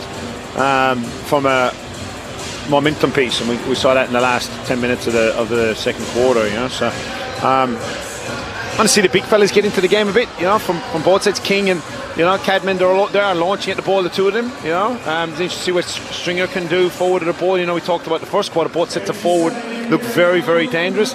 Whether it was a bit more clunkier with their injuries in the second quarter from both sets of teams, maybe, because the game was a bit more of an even contest itself. So looking to see some of the big fellas actually having a crack at it and going at it and seeing some speckies be nice, like last week from Cadman. But it is, I think the pressure game's what's probably going to determine who can put the best pressure in around the footy and on the ball to cause those instant turnovers, to get the ball back, to not let a Callahan or an Anderson have enough space to be able to do something with the footy. I think that's where it's going to be at. We saw the Giants lift it in probably the last 5 minutes of that quarter, which helped their game and got their flow going. And the Suns have been fantastic at coming forward off the ball, haven't they? Either to lay tackles or to spoil the footy. But that pressure around the footy, I think, is going to be the big part in this second half. Sunday afternoon footy on ABC Sport. Your experts are Jason Saddington and Ty Kennelly. The Suns holding a 13-point lead here at the Sydney Showground. Some breaking news as well. In game number 98 today, Matt Rowell hadn't re-signed with the Suns. The Age reporting he's just re-signed a 2-year contract extension. So that's a big get for the Suns. You see him here today. I mean, both you guys would notice he's just impossible to tackle. He is. I mean, he's the player that you have to sign. You have to keep building your future around players like a Matt Rowell. I mean, that's been their plan since day dot, isn't it? When they drafted him, Anderson, those types of players, is to build something around them. They are the future. They're the ones that are going to take them through to finals, into premierships, all the things that they've wanted to be for a long time, and probably staggered a little bit through the first half of their existence, but they're the ones to get going. So that's huge for the Suns and Matt Rowell as well. Yeah, it's his body as well. He's had the dislocation, the shoulder issues, itself. So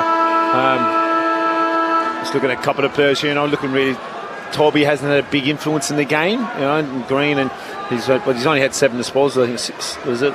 He's 7, So looking to see if he can lift his team from gets his hands on the ball a bit more. We are set for a tight one. Second half. Suns lead by 13. We're underway. The tap comes.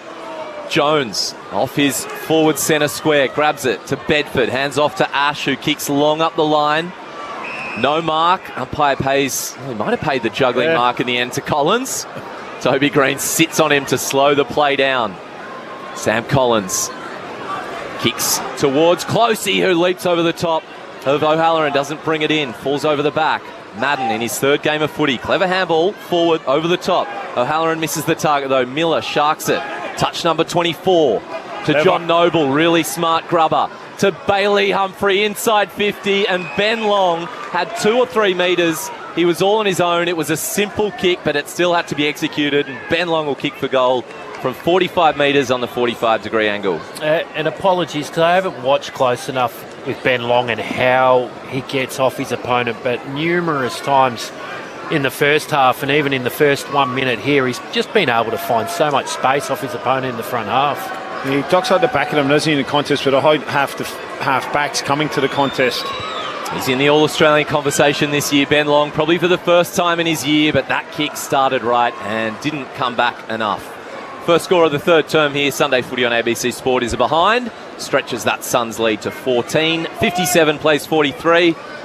Your experts Jason Saddington and Ty Kennelly, Declan Byrne and Daniel Garb right here on the call.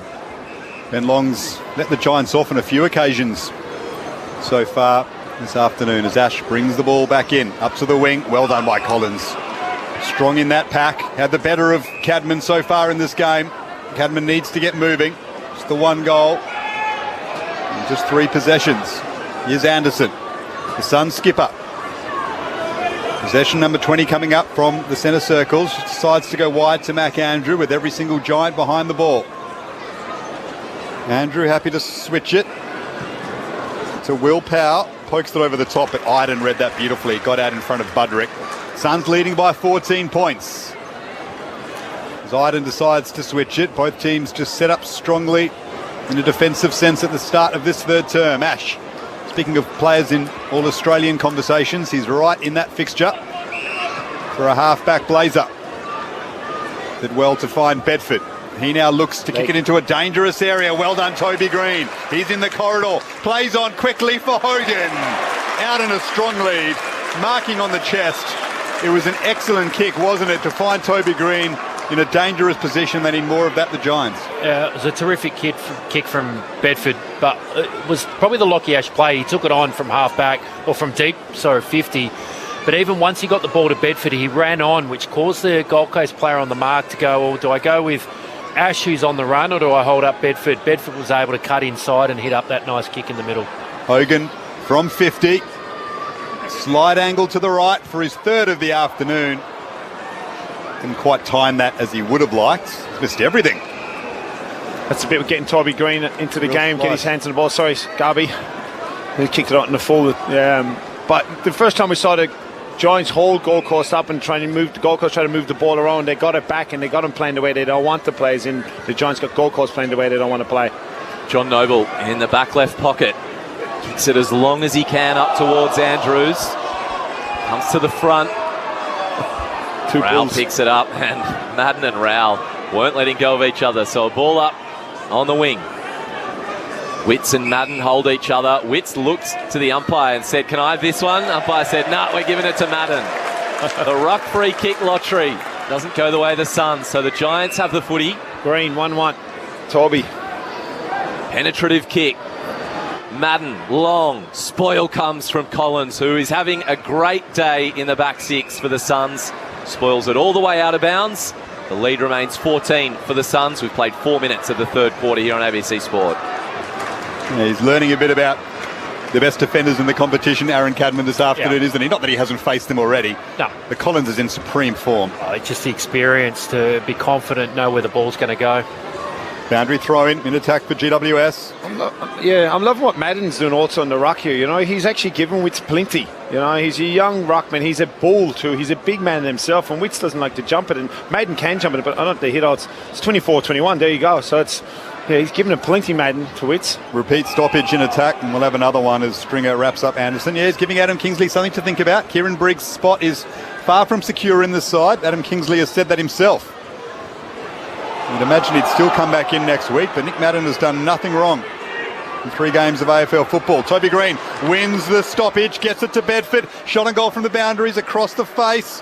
And it's enough for Toby Green. Well, they went to punch it through for a behind. They didn't clear it, the Suns.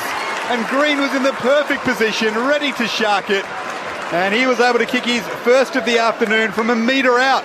This margin back to 8 points now in favour of Gold Coast. Garby, you like this. It was like the soccer striker just being in that 5-yard box, just knowing, well, I'm just going to get myself down. I'm not sure what's going to happen, but it's popped at his feet. And with the spoil that the defenders tried to spoil back in towards the goal, but it's came across to the square right onto Toby's lap.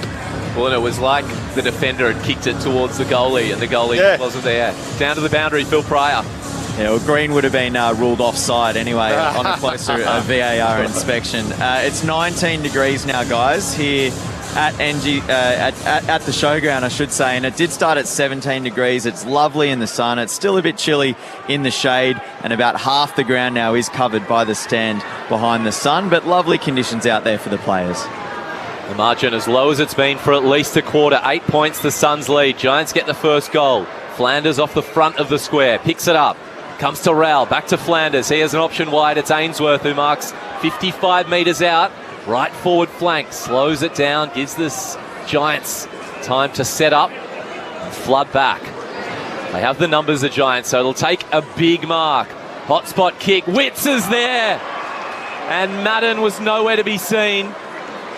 Witts fell in his lap. He will kick from the top of the goal square to get the bounce back goal for the Suns. Yeah, I watched the last couple of entries. Witts is stretching. He does this well as a ruckman, and it's a good lesson for all young ruckmen to stretch forward and just waits for the kick to be kicked on his head, you know. And Madden was aware of him and looked at him. He just rocked his body around to the contest and kept his eye on the ball, Witts. Madden maybe didn't have his wits about him. Jared Witts, the goal from point blank range, so they extend that lead back out. It is 63, plays 49, 9-9-63, 7-7, 49. 14-point game, 7 minutes into the third. See that in footy now, don't you, Jace? Those rucks going forward, marking the ball, you know, the clever ones. Especially when you've got the experience for the youth, not match, and that's what you should be doing if you're Jared Witts, shouldn't you? I know Witts is not the athletic type that gets up and down the ground, but if there's a chance to get in there, get one-on-one, which he did, he was able to just push Madden out of the way and take that mark. That's what you have to do. It felt like Madden's first lapse of concentration for the afternoon. Looks like he's been trying so hard to stick with Witts, but that's what the very best do. They'll test you for all 4 quarters, and perhaps that's a situation he's not quite as used to. Yep. Going down and being forced to defend. Normally as a ruckman, you're used to being free, aren't you, and just impacting the contest. Excellent work from Witts. 14 points the Suns lead by, and then he palms it down to Rowell. Back to Anderson. His handball wasn't clean, looking for Rowell again, and Bedford's right there with him, doing a lot of dirty work. Excellent defensive application from Toby Bedford. Stuck a couple of tackles and forced a stoppage on the outer wing. Yeah, his speed, isn't it? Speed was a worry for Rowell there, and his speed and his ability to get on the ground ball, loose ball. Bedford, that is. Thrown up on the logo. Witts out of the contest, kicks it forward. Reed probably could have marked it. Fell to ground, it bounced up like a basketball in his hands. He's tackled by Aliir, gets a kick away sideways, just outside 50. Ainsworth goes back to Noble, who looks ahead and says, "No, nothing there I like." So back to Collins. He goes forward though, and Butterick cruises in front of Fonte. He also probably should have marked. Gives the Giants a chance. They don't take it. Fonte overrun it. Harvey Thomas grabs it. Ralston picks up the footy. Kicks it long towards Cadman and Collins. Both go to ground, but Cadman's first to spring up. Handballs to Jones, and it bounces over the top of the little fella. He was trying to keep it in, but it bounced straight over like a kid at Movie World, not fitting the ride. We'll have a ball in between wing and half forward for the Giants. Oh, God. Didn't have to bounce too high, did it? That's good. It is Kids Day here. We had 500 kids walking the boundary at half-time. His feet were moving too quickly there, Darcy Jones. He couldn't quite stabilise himself to knock it back into play. And so the Suns have it through Fiorini on the wing. Off the boundary throw-in. Kick to half forward. Well done by Iden to float across, third man up, and affect that contest between Ethan Reid and Lekalia. Knocks it over the boundary line. Throw in, left half forward for Gold Coast. They lead by 14 points, 10 minutes into the third term. Sunday afternoon footy on ABC Sport. The Suns kick the first 4 of the game. GWS have just worked their way back into it slowly.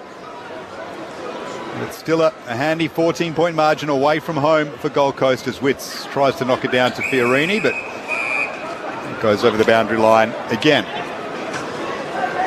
So shout out to, I know we mentioned his name a couple of times, but Harry Ralston today. He's had now 16 touches.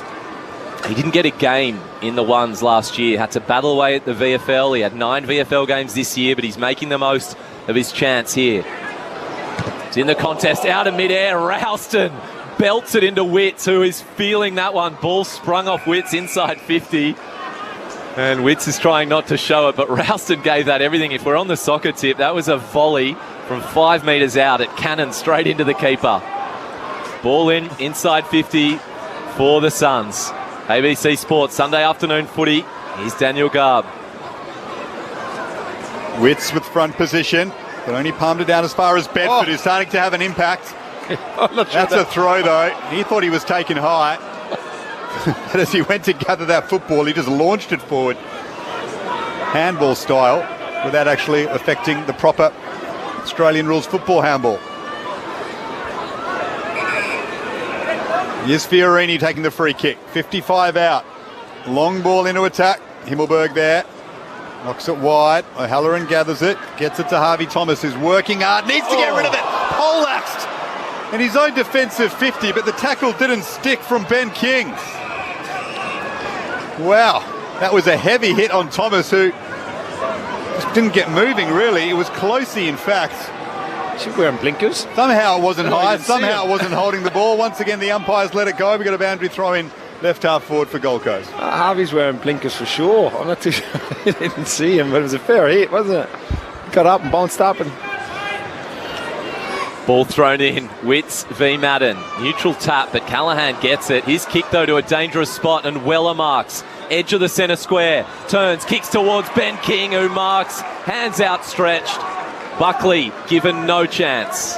Yeah, they had two of them there. I had a look at it. It was take your pick who was going to mark it. That's the worry, isn't it? The deep contest 1v1. No, that's another one in the goal square, pretty much, where the Gold Coast forwards have looked dangerous. Witt's obviously the one before, but it's sometimes it doesn't have to be the prettiest kick going in, but it can catch your defenders offside by a couple of metres. Ben King's got good memories. He kicked his first goal against GWS 6 years ago. And right here in Sydney, he's got two. And that is the lead extended out to 20 points. 10-9-69, 7-7-49 Sunday footy here on ABC Sport. Your experts are Ty Kennelly and Jason Saddington. Yeah, he's just got a good little run of play, the Suns. More footy in their front half, able to keep turning it over. It's around the Giants' half back line, pressure on the ball. They're probably winning the clearances again, just getting that ball forward. It was a good play by King. He just read front spot. Yep. Buckley caught behind, tried to make up the 1 or 2 metres, but if you're behind King and he's going to be able to come forward and jump at it, you're in trouble, aren't you? His 35th goal of the season, Ben King, hanging in that Coleman medal race with Jeremy Cameron and, of course, the reigning Coleman medal winner, Jesse Hogan, at the other end of the ground. He was 2 majors himself this afternoon. Gold Coast, crucially, with a 20-point lead. 14 minutes into this third term. Repeat stoppage in the middle of the ground. Riccardi doing the ruck work now with Ethan Reid. Rao gets his head over it, burrows away, wins it out to Flanders. Fantastic stoppage work. And now to Rioli. Moves it out wide. Ainsworth moved Angwin under the football. Fantastic body work, and now centres it to Ethan Reid. That is all class, Ben Ainsworth. Taught Ryan Angwin a lesson there. And Ethan Reid, another of these burgeoning talents at the Suns, will kick from 50 on a slight angle to the right. Again, the Suns, just that ability to get hard forward. As soon as they win the ball, don't they? They just go forward and they get their opponents on the hop. They get the few metres free, and Reid was just uncontested inside 50. Yeah, Riccardi's just standing beside him, and he could see he didn't work quite hard enough to get back out of that contest and follow his man back offensively. He's a huge talent, Ethan Reid. Matey, take a few seasons until we see what he's really all about. But this could be a very important goal. It is not that. Bouffray behind. They've been a tad wasteful this afternoon, Gold Coast. Giants have missed a few as well. Their lead is 21 points now, the Suns. 10-10-70. GWS 7-7-49. Sunday afternoon football here on ABC Sport. Harry Himmelberg on kick-out duty. Went left and then thought again. So he comes out to the lead of Riccardi. Strong in front of Andrew. Marks on the edge of the centre square. Still defensive half for the Giants. Wants to find Hogan, who's probably got a pretty good matchup at the moment, but it goes over the top of him v Reid. Goes out of bounds in the forward half for the Giants.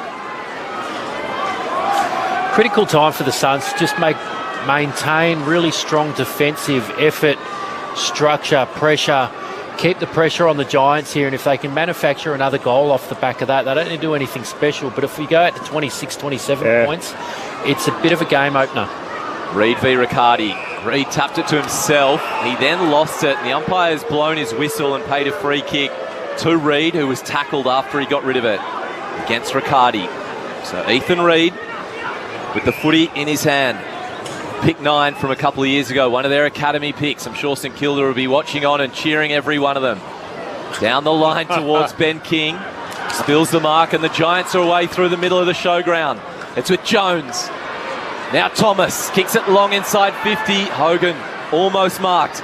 It's on the ground. He picks it up. Handballs it forward. Suns have the numbers, and Rioli should mop up. His kick is risky. It's well worked out in the end, just on the edge of the 50. Jeffrey's there. Hands back to Anderson. Still up for grabs. Gathering it is Himmelberg outside 50. Gets it to Angwin. Now to Stringer, centre half forward on his left. It's an ugly kick. Floats into the pocket. Cadman kept his feet. It's set up nicely for Thomas, who drives it through. Clever finish, Harvey Thomas. And the Giants with a very important major. 15 points the margin. And they just managed to work that forward and find a way through the big sticks any way they could. Jason called it, didn't he? You know, you don't concede one and don't have to overdo it, Gold Coast, and that's exactly what they done with their handballs. In too many in the far side of the ground in that instance, and a fantastic contest from Cadman running back towards goal and just creating a contest, trying to keep that ball alive as much as possible. It was a bit of a wayward entry from Stringer. I'm not too sure what he was doing, to tell you the truth, but he's just got it in a boot, and Cadman, great contest. And Harvey Thomas has had a good quarter of football. He's worked hard into the game and get some reward there, a nice finish. He doesn't get a lot of the footy, Harvey Thomas, does he? He's only had the 9 touches today, but he's always involved when the ball gets front half, either a tackle, pressure, quick little handball. Always does the right thing. And then there, just, opportunistic, nice little goal. He kicked 1 goal in 5 games, Harvey Thomas. So, yeah, he'd been a bit quiet on the goal-scoring front, but an important one there to cut that margin to 15 points. The Giants in arrears. Free kick goes the way of Anderson, who is being held. Has the footy to the right of the bullseye. Running and leading is King. It went over the back. Walter's there. Aliir grabs it. Walter tackles in. Ball springs loose. Fonte picks it up. He's tackled into the turf, and the umpire blows his whistle. In the right forward pocket for the Suns, will have a ball up.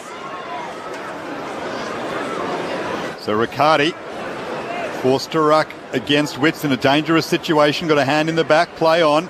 Down to Tom Green. Can he clear defensive 50? Stringer flies over the top of the pack. Gathering it is Jeffrey. Rioli keeps it in right half forward, but then turns it over to Stringer. And he throws the ball in the boot, sends it up to the wing. Cadman's there. Tries to just palm it down to himself, but it's a 2-on-1 against him. Collins wins it. Gets it to Hewland. The kick back inside 50 is a scrappy one, and Angwin dropped back and took an important defensive mark as the Giants switch it now. Angwin all the way across. But it is inch perfect and finds Jack Buckley in the right back pocket. Buckley taking on extra duties today with no Sam Taylor. Kicks it towards Jones. Couldn't mark, but Himmelberg rode brilliantly. They get it to Fonte, and as always, they move the chain. Thomas, hands to O'Halloran, then to Riccardi. Should have given the handball, went the kick instead to Hogan. Spills the mark in a 1-on-1 on the edge of the 50. Thomas is there, applies the tackle. Umpire says holding the ball. Who's going to grab the footy? There was a couple of Giants there. It'll go to Ralston, who was at the bottom of the pack. He'll kick from beyond the paint, maybe just beyond him. Oh, he's got a good leg, Ralston, and he is a bit of a goal kicker. His junior days, he was one of those mids that would get forward and kick 2 or 3 a game. He likes the big sticks. Give it to Riccardi beside him. No, doesn't want to. Backs himself in. I like it. As I said before, Harry Ralston hasn't got many opportunities in the last 18 months under Kingsley. He's back in the side, looking to take his chance. Veers out a bit towards the right. Goes to 50. It is pure. It is true. Is it long enough? Right to the line.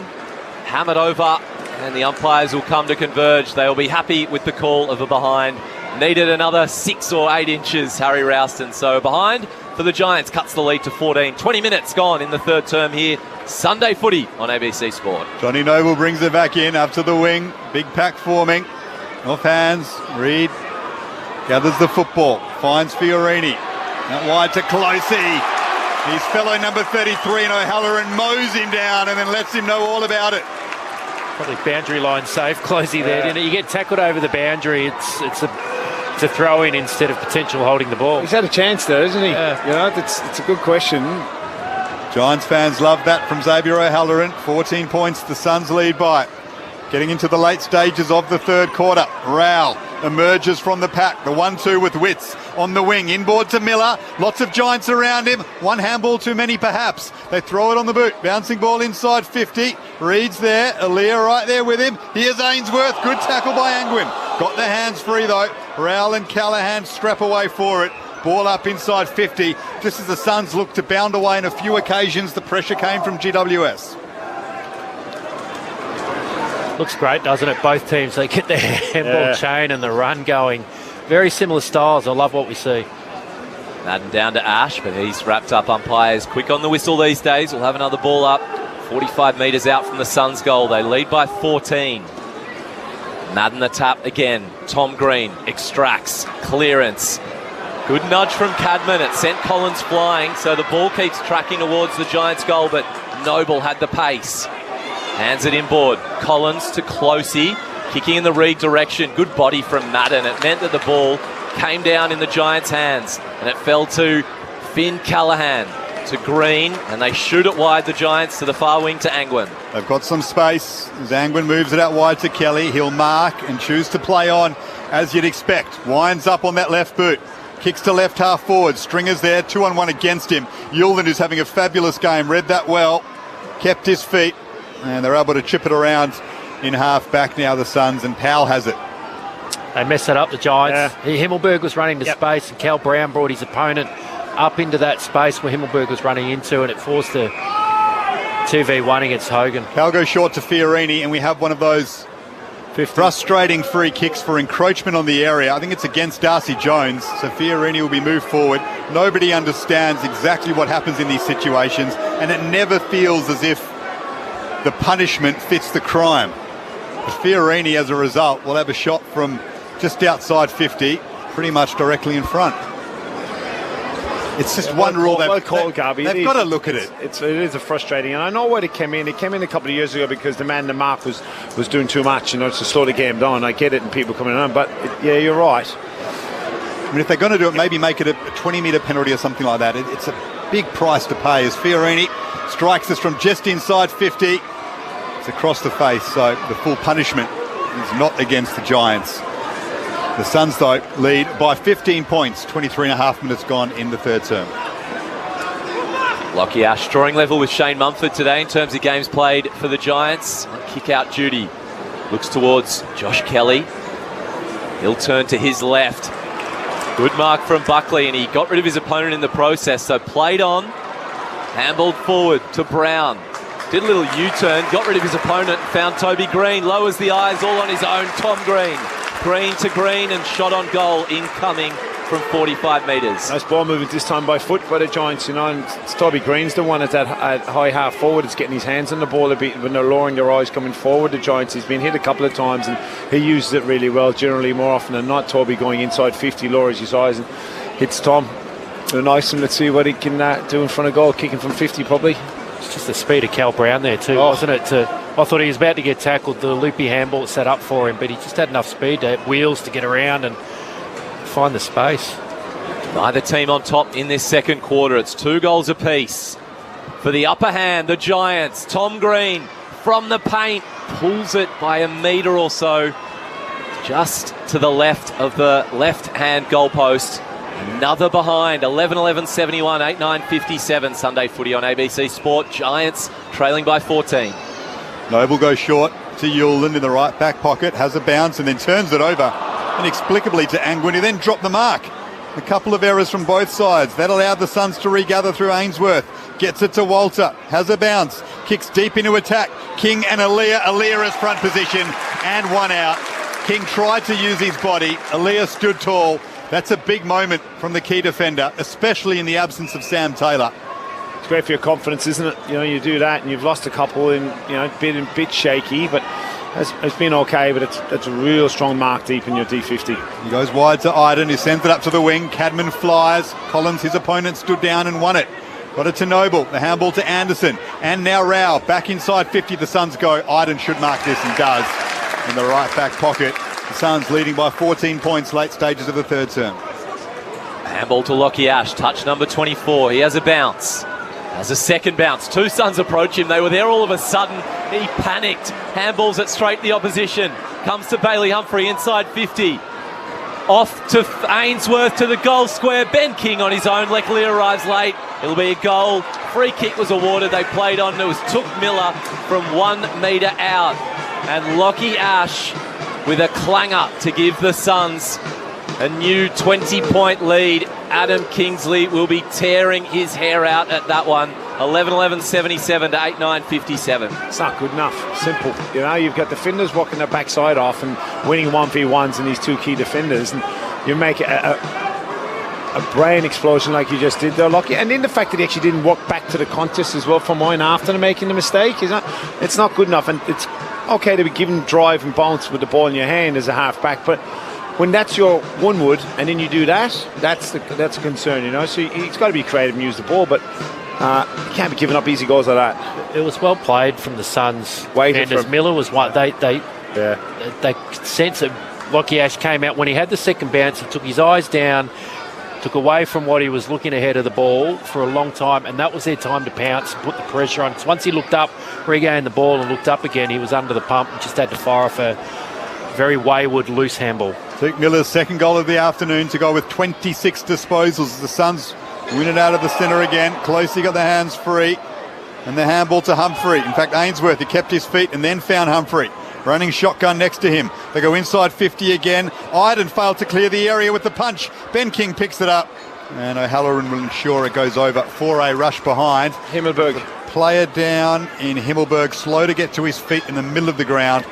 Perhaps hit hard in that contest. Now he drops to his haunches again. So after Whitfield was subbed off, another concern for the Giants with Himmelberg needing attention from the trainers, and the umpires have in fact decided to stop play. He came off his man as a half-back when the ball came out of their centre circle, and he came hard, and it was a hard hit on close, and I was surprised how close he was actually able to stay up on the tackle and get the ball off, because Himmelberg hit him hard and he came off second best, whether it was a knee clash or a corky, I'm not too sure, but he's waved away the medics. He's limping as if it's just a knock to the knee, which is probably the best case scenario, obviously. So the fact that he's able to play on Harry Himmelberg and now he's getting into a jog is a very good sign, especially with Whitfield leaving the ground, Taylor out, Daniels out at the moment as well. So why do we stop the game?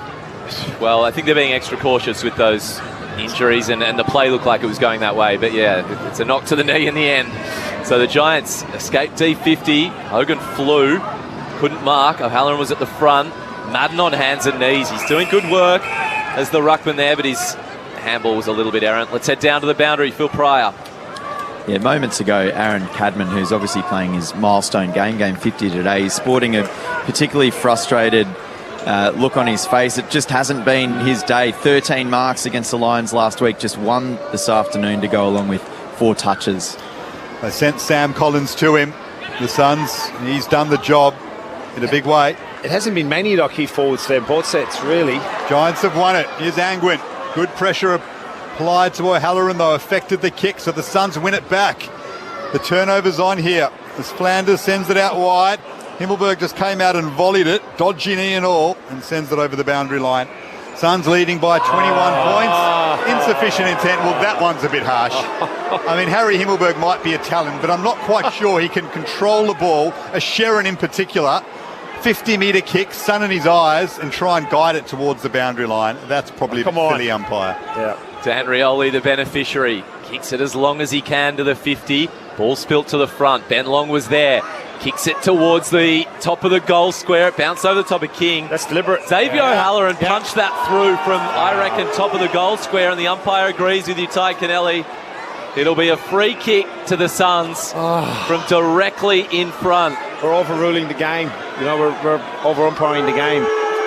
It's such, in the last 30 seconds, we've just over-umpired the game of AFL football.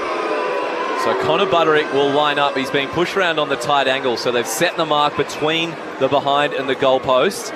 So he's out of bounds by some 3 or 4 metres. He's got that leeway to his right if he can snap a goal.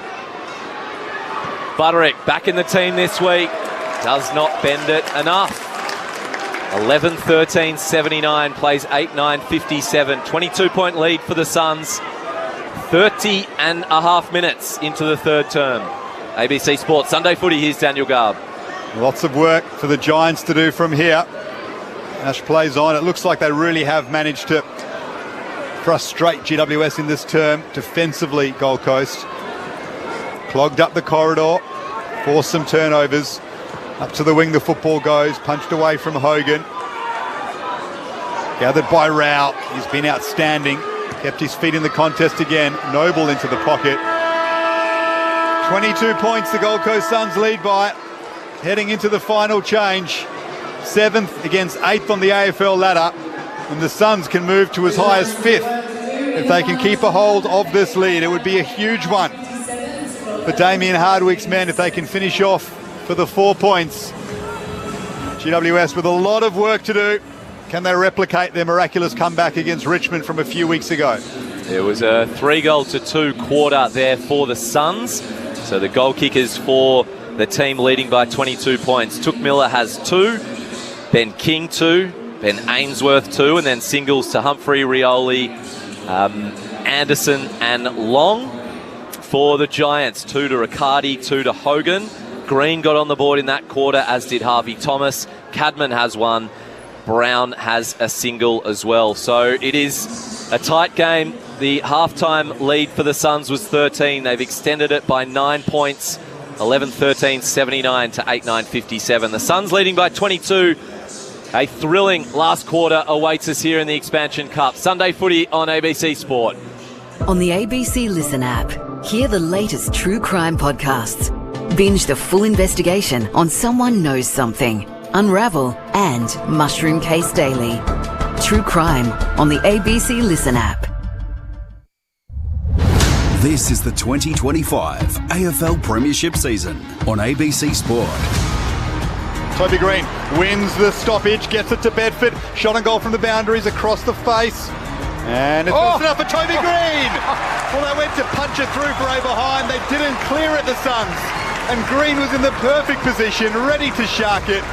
And he was able to kick his first of the afternoon from a metre out. This margin back to 8 points now in favour of Gold Coast. Hot spot kick. Witts is there. And Madden was nowhere to be seen. Madden maybe didn't have his wits about him. Jared Witts, the goal from point blank range. So they extend that lead back out.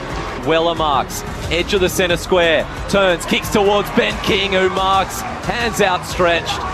Ben King's got good memories. He kicked his first goal against GWS 6 years ago. And right here in Sydney, he's got 2. It's an ugly kick, floats into the pocket. Cadman kept his feet. It's set up nicely for Thomas, who drives it through. Clever finish, Harvey Thomas. This is ABC Sports coverage of the AFL. On your radio. ABC Sport Digital. And on the ABC Listen app. The Gold Coast Suns have had a dour time in the Expansion Cup across the last decade. They've won just once. They've never won here at the Sydney Showground, but they hold a 22-point lead at three-quarter time over the Giants. It is 11-13, 79 to 8-9, 57. Sunday Footy here on ABC Sport. We are set for a fantastic final quarter. Bit of sub-news as well. Nick Holman for the Suns is still in the vest. The Giants made theirs in the second term. Lockie Whitfield out with concussion. Jake Stringer has been brought into the game. My name is Declan Byrne alongside Daniel Garb. Phil Price on the boundary, and our experts today, the Sydney Premiership winner Ty Kennelly and the former Blue and Swan Jason Saddington. Guys, what do the Giants have to do in this final term to crawl back that 22-point margin? They've got to get the ball in the front half a bit more often. It's what they need to do. I was going to say they need to kick 4 more goals. Yeah, that's even more simpler. But I'll peel that back slightly for us. But they do. I mean, the reason Gold Coast are 22 points up is because they've just had a bit more ball in the front half. Inside 50, they're at 53 to 31. So, I mean, the fact that the Giants are probably still this close suggests that they're when they're getting the ball sort of in that front half, they're doing okay. They just can't get enough of it up there. So they need that more of that tsunami run and dash, obviously, get the ball in. They've looked great when they've been able to hit up some of their forwards, hit up Hogan, hit up Cadman. It's just been pretty rare when they've been able to do it. So pressure's got to come on the footy. Gold Coast don't have to do anything special. That's the difference in the game for them. They've just got to keep it consistent, play solid. You don't have to do anything flary. I mean, they do play that attacking style anyway, but they don't need to take too much risk. They've got a really good lead, and you look at 22 points. If the Suns can get the first goal, it almost sets the game up for them. If they can grind that out and get that on the board, they're in a really, really strong position to win the game of football. If the Giants get it, they hang in there and they get their momentum going, and that's what the Giants probably been able to do through that quarter, was just hang in there, wasn't it? Get a goal to stay within range, and the Suns weren't able to quite put them away. You worry about, you're looking at Cadman, talking about front half of the ground. You get 30 inside 50s, for three quarters. It's 10 a quarter, it's just not enough to give your keys. So they've corrected the stoppage bit, and you touched it, Jason, around the playing faster and really going for it. Really actually accelerating and taking the game on more, that's where the Giants want to play. They just haven't had enough opportunities. The game has become a dour game, which has suited Gold Coast a small bit as far as actually slowing it up, which has limited the impact for the Giants actually getting an opportunity to go forward with it. And 30 inside 50s for three-quarter time is just not enough for your key forwards. And when they've looked dangerous, when they've had an opportunity, and just been few and far, and it's as simple as that sounds, getting the ball forward in your forward 50 and give the key forwards an opportunity. That's where the game is really for the Giants. But I think they just need to go faster, which can be difficult against a midfield group of Anderson, and Raul. And the one thing the Suns have done better than the Giants is when they do win the footy, they spread hard forward, and they're able to get those. That's a good point. Handballs, or even get free players at the top of inside 50. I think they've hurt the Giants a bit more often with that. Their struggles at home continue, the Giants. So their last three home games, they've scored 50, 80 and 61 points. The 80 came against Richmond. They're on 57 at the moment. Yeah. They've lost 3 of their last 4 at home. They just cannot get any rhythm into their game with the opposition setting up to frustrate them. They need a challenge. They need to get on a plane and go on Geelong and Brisbane. That suits them better, perhaps. The Suns lead by 22 points. Final term underway. They do win it out of the middle. Toby Green's in there. Sets it out in front of Cadman. That's the start they needed in this final term. Cadman sliding on his knees. The clean clearance out of the middle. And they can peg the margin back to 16 points if Cadman can convert from just inside 50. Slight angle to the left. Just impressed with Toby, and the decision to put him in there at centre bounce is obviously from a coaching staff and going, right, he looked like he got himself going in the third quarter. We were asking about it at half time, but he used the ball really well and gets on a loose ball, and he's one that will stretch forward and go the other way, so he's putting the pressure on back on the Gold Coast midfielders defensively. Cadman's 50th game. He was the hero last week against Brisbane. He might just stand up late here for GWS. That's a fantastic finish from 50 out. His second goal. And the Giants peg the margin back to 16 points, just 10 seconds into this final term, down to Phil Pryor on the boundary. Aaron Cadman was slotting all of his goals in warm-up from even further wide, and so I'm not surprised he went back and put that one through. Now, the last time the Giants were here at the showground a few weeks ago, it was Callan Ward that delivered the three-quarter time speech, of course, to his troops on the day that he did his knee. This week, of course, it's the head coach, Adam Kingsley, and it looks like it's been a similar response to start the last. Well, I think, not that you want to be doing this, but one thing the Giants have consistently done over the past 12, 18 months, 24 months is, win from these positions, haven't they? So at least you have the confidence that, if you get going, you can do it. They did against Richmond a few weeks ago, but they've done it a number of times across the last 2 years. Ball slammed into the turf. Anderson wanted to get the clearance by hand, but Tom Green read it well. So he sends the ball inside 50, and Cadman flies high, juggled it, just spilt it at the last moment. Cleaning up was Jeffrey for the Suns. Hands to Anderson, who finds a way through traffic to Flanders. Back to Anderson. Doesn't like anything ahead of him, so goes back to Hewland. Another one of their academy picks. Grew up supporting the Suns.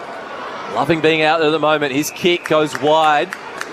And I'm not sure if Ainsworth had an injury there, but he's fallen on his ankle. He's hobbling a bit. The ball's gone out of bounds on the wing. We'll keep an eye on that. Suns leading by 16. ABC Sports, Sunday footy here at the showground. Giants fans starting to get noisy. Witts palms it down. Looking for one of his star midfielders. That's a strong tackle by Weller on his opposing number 14 in Bedford. It is Bedford, in fact. So ball up, outer wing. Witts wins the tap once more. Rao on the ground, got the handball free, but O'Halloran picks it up. Found Callaghan. Now Fonte to centre half forward. Cadman just perhaps timed his leap wrong. Collins read it better. They take a bounce though across half back the Suns. That invites some danger.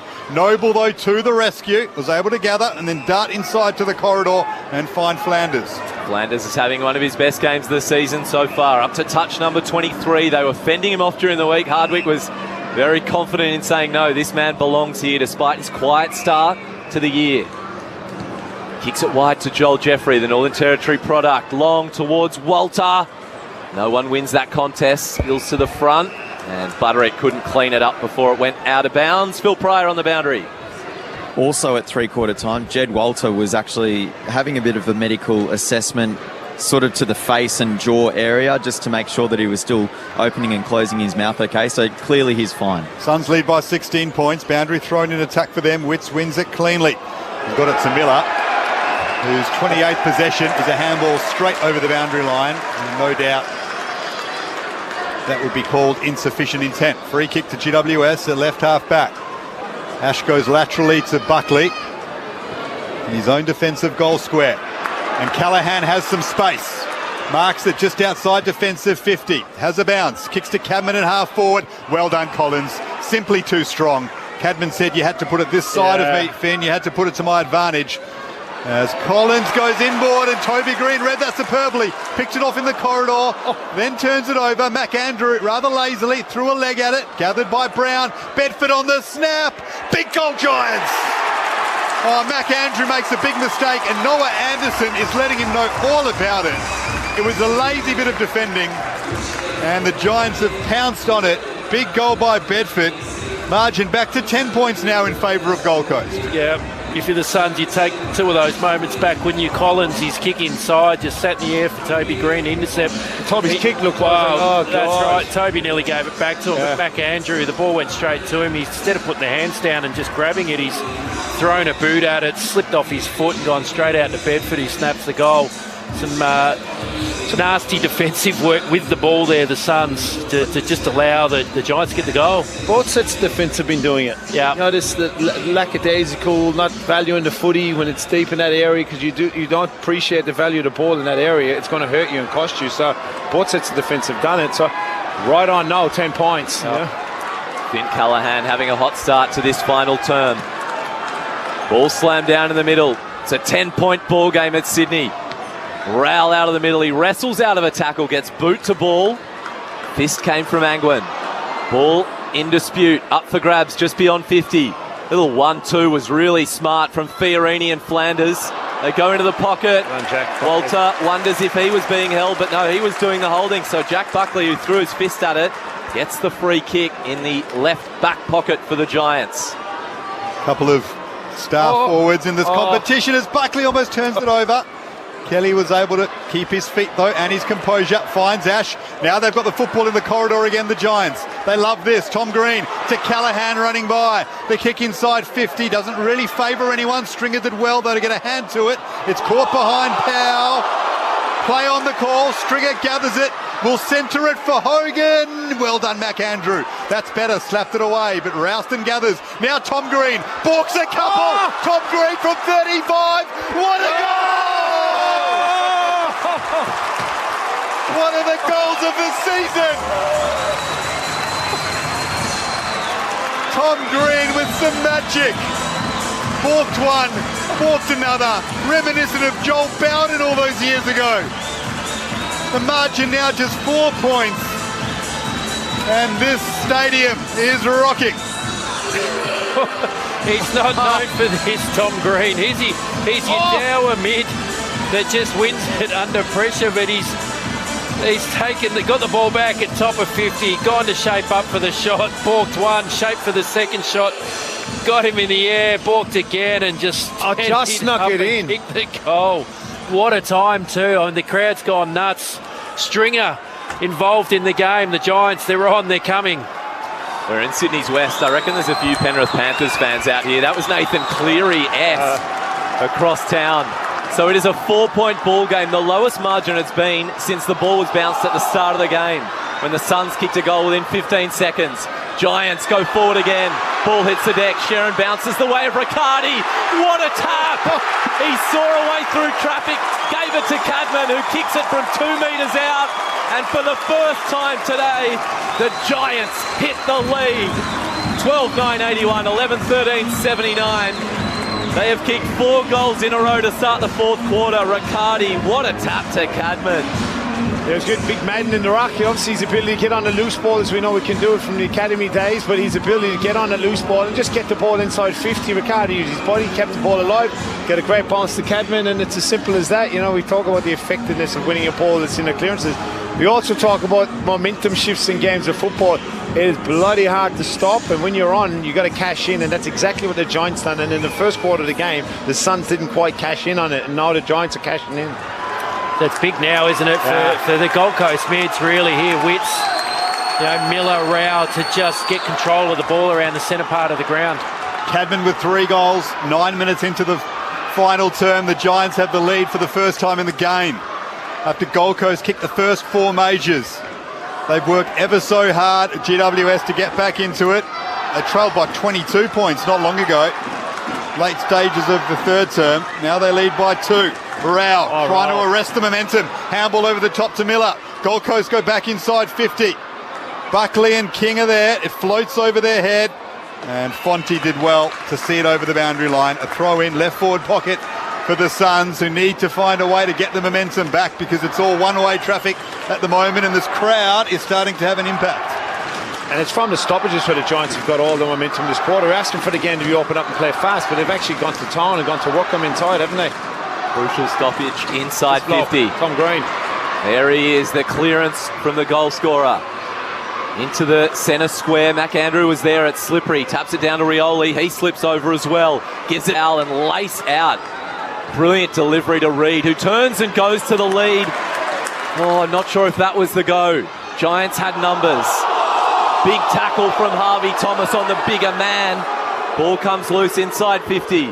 Fonte, nice little step. He's tackled. Handballs to Green. He tries to get out of a tackle. Himmelberg cops one from Closey over the boundary line. They'll have a bit of a push and shove. In fact, it is on. Yeah, it's a bit more than that. Closey takes Himmelberg to the ground. And 3 or 4 players are in there. The umpires are going to throw it back inside the attacking arc for the Suns. Sunday Arvo footy. Giants lead by 2. We've played 10 in the final term. This is dangerous, though, for the Giants because so many players are away from this contest. It means there's space inside 50. But they do well to lock it back up. Ball up inside attacking 54. The Suns now trail by 2 points.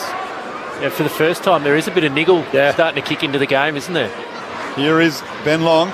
Out wide to Fiorini on his left, running around. Nice. Wonderful finish. Braden Fiorini. Well, maybe they were a bit too worried about fighting there in defence of 50, the Giants, because they afforded too much space to Fiorini. In a game like this that means so much, that's so tight in the final term, that was rather easy. But well executed by Fiorini, and Gold Coast get the lead back. They're up by 4 points. They'd say we get the outside space, Gold Coast. The quick little hand in from the contest, but Fiorini was just able to get off loose. Josh Kelly, I think, on the outside. I think Brown came forward also, and he could have held out his width, got nibbled on the go for the tackle of the contest, and Josh wasn't quite sharp enough on the reaction time to actually get on the outside shoulder of his opponent. Lovely finish on his left. Fiorini had been lighting it up in the VFL. He had 47 touches. They just had to put him into this team, and he delivers a crucial goal in the final quarter. Seesawing event. Giants kicked 4 in a row. Suns bounce back. Up for grabs in the middle. Who can extract it? Green's there, nearly gets it. Comes wide. Noah Anderson picks up the footy. Looks inside 50. Ben Long talking and touching with Iden. They're neck and neck. Comes back to him again. Forward pocket for the Suns. Great tackle there. That was firm from Budrick, driving Iden into the turf. Down to Phil Pryor on the boundary. The Suns have activated their sub, Nick Holman, and it's Ethan Reid that's been taken out. Ball up inside 50 for Gold Coast. Well done by Flanders in the contest with Tom Green. Won the football back, but then it skews off the side of his boot. So we'll have a boundary throw in. Gold Coast have done ever so well after the Giants surge at the start of this final term, just to put some pressure back on. They lead by 4 points. We've gone 13 minutes in the last quarter. Great to have your company wherever you're listening around the nation on ABC Sport. So much action left in this one. So much at stake. 7th against 8th. Another stoppage inside 50. Witts and Madden. It's been an absorbing contest, that one. The youngsters done well in Madden. Palms that down to Flanders. There's a whistle on the play, though. And the umpire's called for a stoppage straight away. Didn't waste much time on that one. 3 stoppages in a row. Witts gets rid of Madden, but has a fresh airy, so goes and gets it on the ground, but fumbles it. Madden was strong. Gave it to Green. Tom Green kicks it clear. McAndrew in a one-on-one. He picked up the footy. Riccardi tackled in. They play on. Giants on the attack. Jones off the deck. He's kicked it out. Umpire says a free kick. So it was insufficient intent. They were away, the Giants. Darcy Jones just had to kick that long ball into play. I'm not sure, was it Stringer or Hogan who had the free kick here? Just didn't have to play on as quick, went too quick. They had numbers inside. So Sam Collins with the footy in his hand, in his D50. No one on the mark, so advances beyond 50. Witts is the target. Coming late was Himmelberg. Oh, that's good, isn't it? Miller, the row. Then to Anderson. Back to Miller. Has Hewland. Uses him inboard. Oh, steps well. Straight around Bedford. Goes to Witts by hand. Then to Miller. Forward handball is good from Closey. He balks. They're all getting in on the fakes. And the inside 50 kick to match. Marking it 49 metres out. Sam Flanders for the Suns. The Giants fans aren't happy. Flanders will take his 30 seconds. No, he won't. He goes into the pocket. Waiting there was long. They're bringing it back. Iden took the intercept mark. Trog's loving it. God. Make sense of that, Saddington. Kennelly, what happened there? Well, I guess it was player called time off. I think he was talking to Harvey Thomas about the decision, and I don't know whether he's actually called time off or not. No. And we're going to get a ball up. So the umpires, I think they admit they botched that one. They weren't sure whether it was touched. Touched in the end. The kick that went inside 50. Okay. So we'll have a ball up. Edge of the 50. Suns attacking end. Green gets rid of Miller. He goes and gets it though again. Took Miller hunting it. Ball up. 48 metres out. Suns attacking Art. The Suns leading by 4. 15 minutes into this final term. Sunday footy on ABC Sport. Riccardi gives Madden a break in the ruck. Taps it down to Kelly. Fonte kept his feet. Handball to Aaliyah. Still haven't cleared defensive 50 the Giants. That allows Humphrey to pick it up. Got it to Witts. Couldn't get clean hands to it. The big man, though, got down low with an excellent second effort. And now they lock the football up in the middle of the ground. So about 7 or 8 stoppages in the space of a couple of minutes. It's quite absorbing, isn't it? It's hot. It's hot at the contest. Yeah, I love it. It's quite absorbing. The Giants have worked it out of defensive 50. Witts throws it on the boot. Well done by Thomas. Read it well. Tracked it back. Marked just outside defensive 50. Has a man in space in Rouston.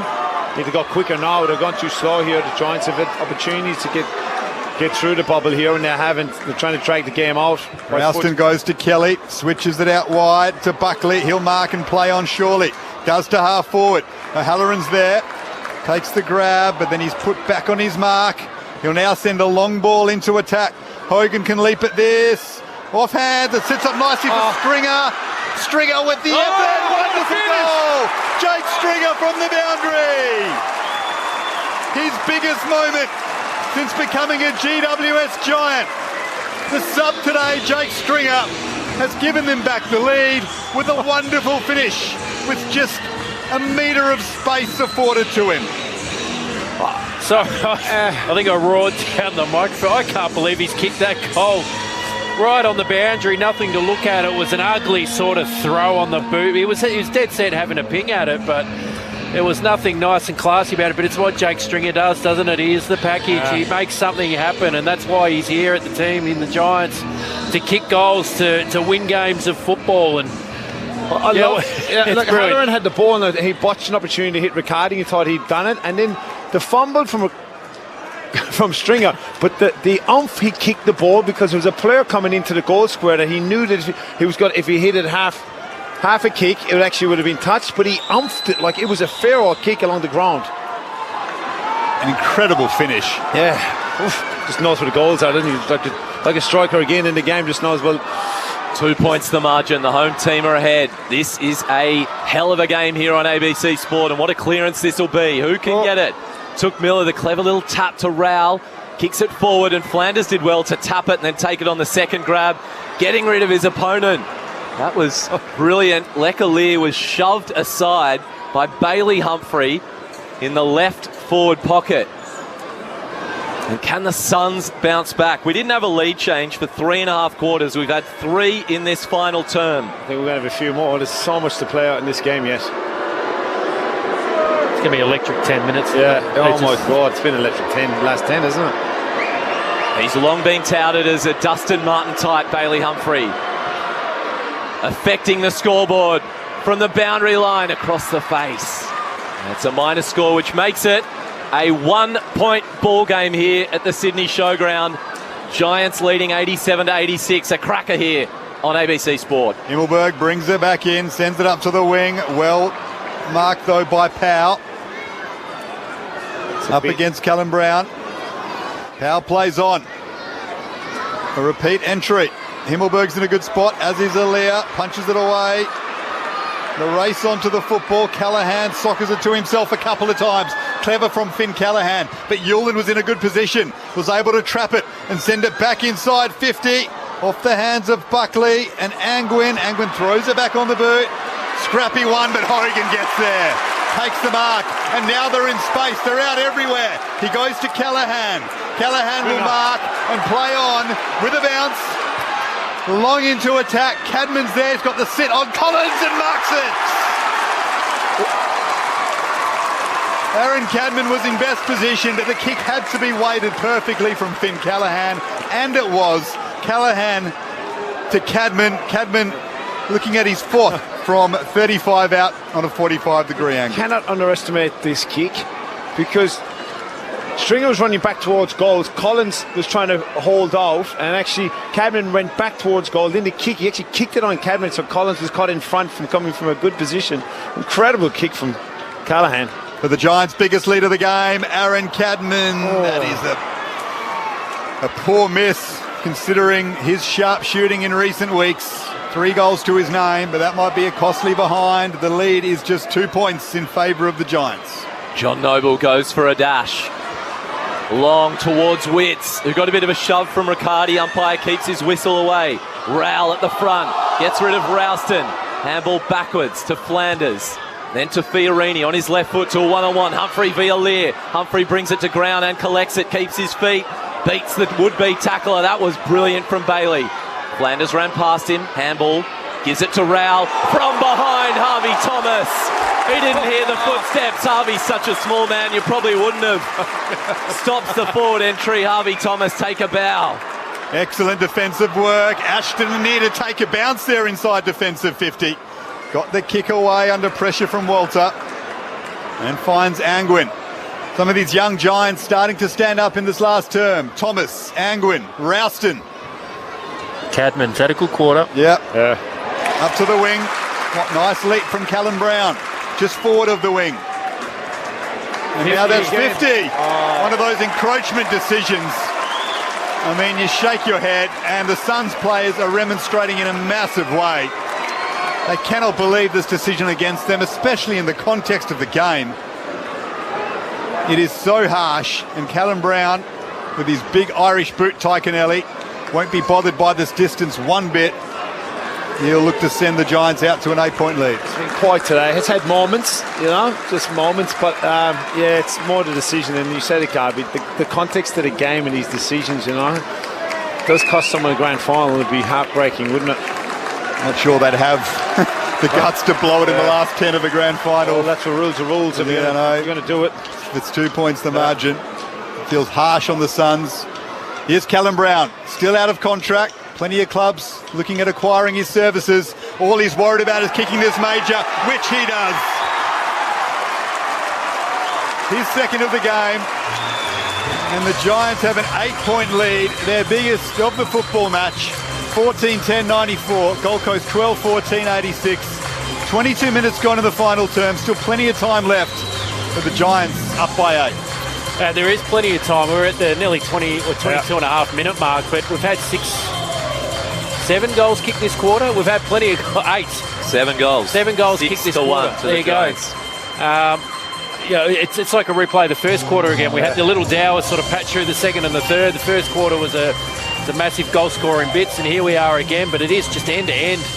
big moments, big contests, players are really getting on their bike forward, aren't they? It's a real finals game, isn't it? You know, there's like every moment there's a contest and there's a will and an effort to actually get yourself over the line in a 1v1 contest. There's lots of them and it's really enjoyable. That'd be Witts. Witts, the tap down. It was pure. Straight to Rowell. Handball forward to Miller. His handball to Flanders. Well, he was tackled as he got rid of it. Umpire calls play on. Mopping up is Rowell. Kicks wide. No mark on the edge of the 50 for the Suns. Handball comes back to Hewland inside the centre square. Long entry. 3-on-3. Metres out from the goal square. It's a spoil towards the boundary line and ushered over by Harvey Thomas. Just every contest is edge of your seat stuff, isn't it? The kick's going in, who's going to mark it, what's going to happen when the ball's on the ground, just the pressure at the footy, is it going to pop out Suns' way, Giants' way? It's real edge of your seat stuff. 23 and a half minutes gone in the final term. Giants lead by 8 points, but a boundary throw in attack for the Suns. Witts takes it cleanly out of the ruck contest, throws it on the boot, bouncing ball just outside the attacking goal square for Gold Coast. O'Halloran is first on the scene. Leg.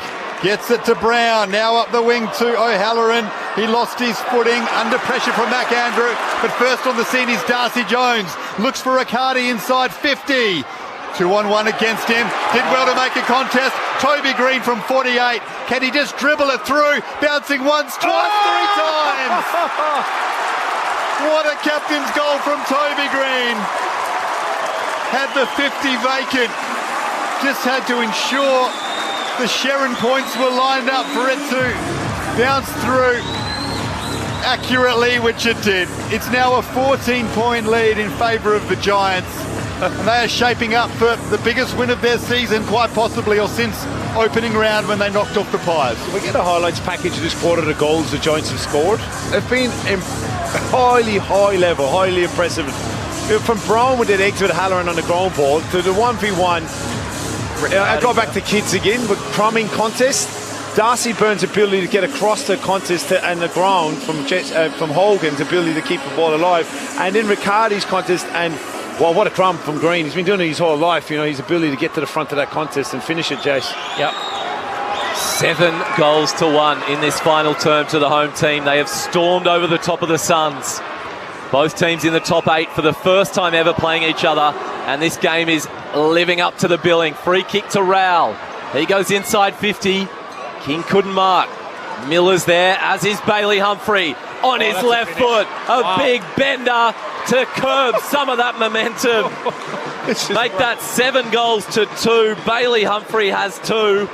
And there is still life in this game. 15-10, 100 to 13-14, 92. We're having a belter here in Sydney. I hope you are enjoying it listening in on ABC Sport. Your experts, Jason Saddington and Ty Kennelly. Matt Rowell's had a hell of a quarter. He's been huge in the contest for the Suns. He's winning a lot of footy. He's the one that got that ball forward again there to get it going. I'll tell you, apart from the 46, 44, whatever players that are out there, they're going to be gassed at the end of this. I think there's 4 people in this commentary box to be gassed by the end of this game, as well as the 12 to 15,000 people here.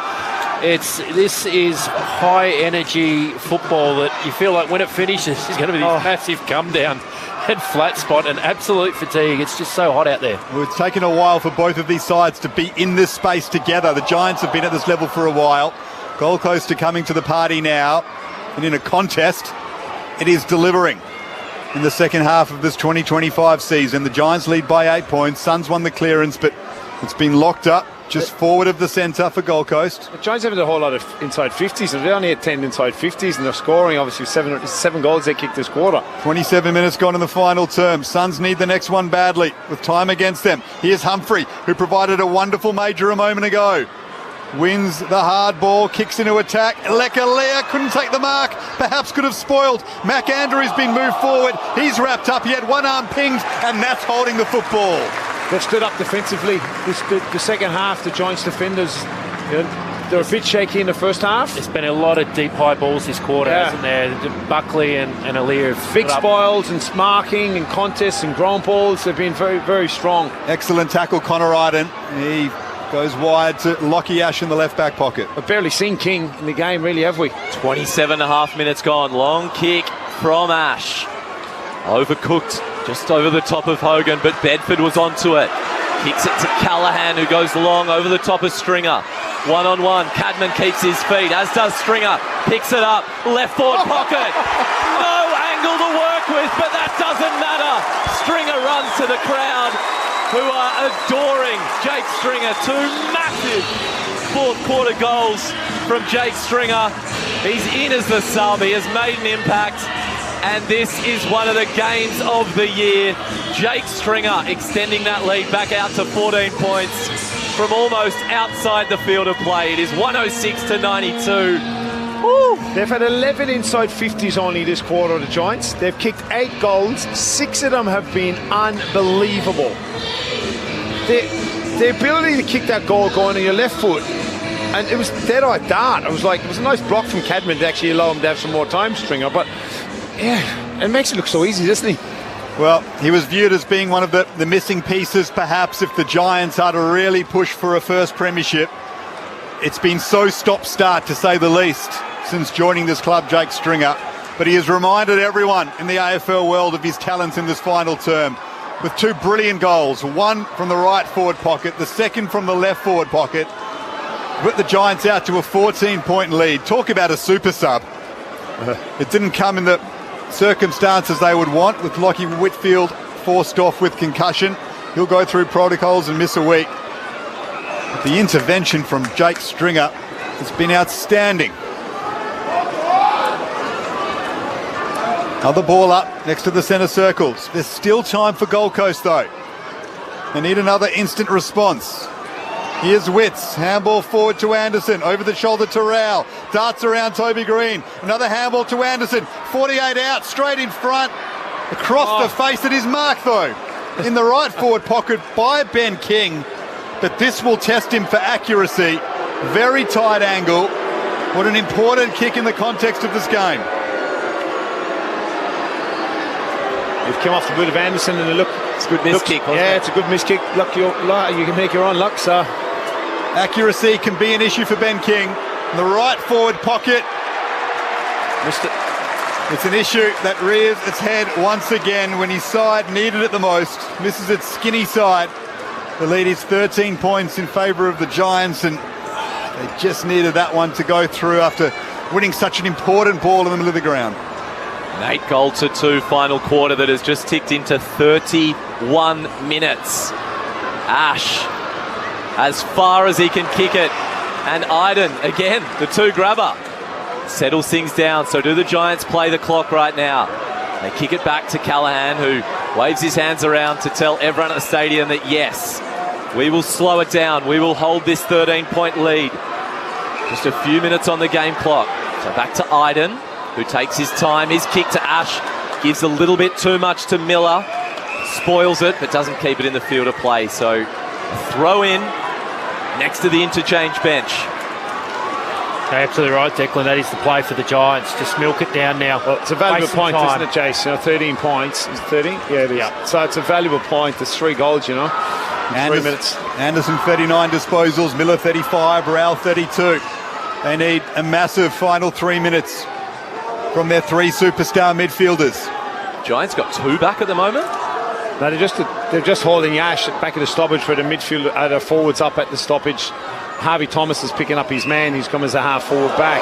Ball in dispute on the wing. Now they're stretching the far side of the ground. They're trying to stretch. Yep. Green wrapped up by Rowell, and WWF style just flings him to the ground.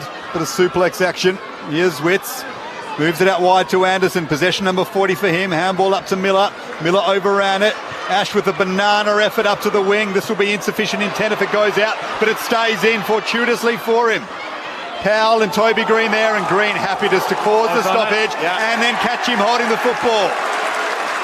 It was Weller, in fact. Lockie Weller in game 150. That's not a moment to remember for him. Now you can down a bit here. Darby, Jace, calm down and go long and try and get a stoppage or get it out of bounds. Toby Green will do that into the left forward pocket.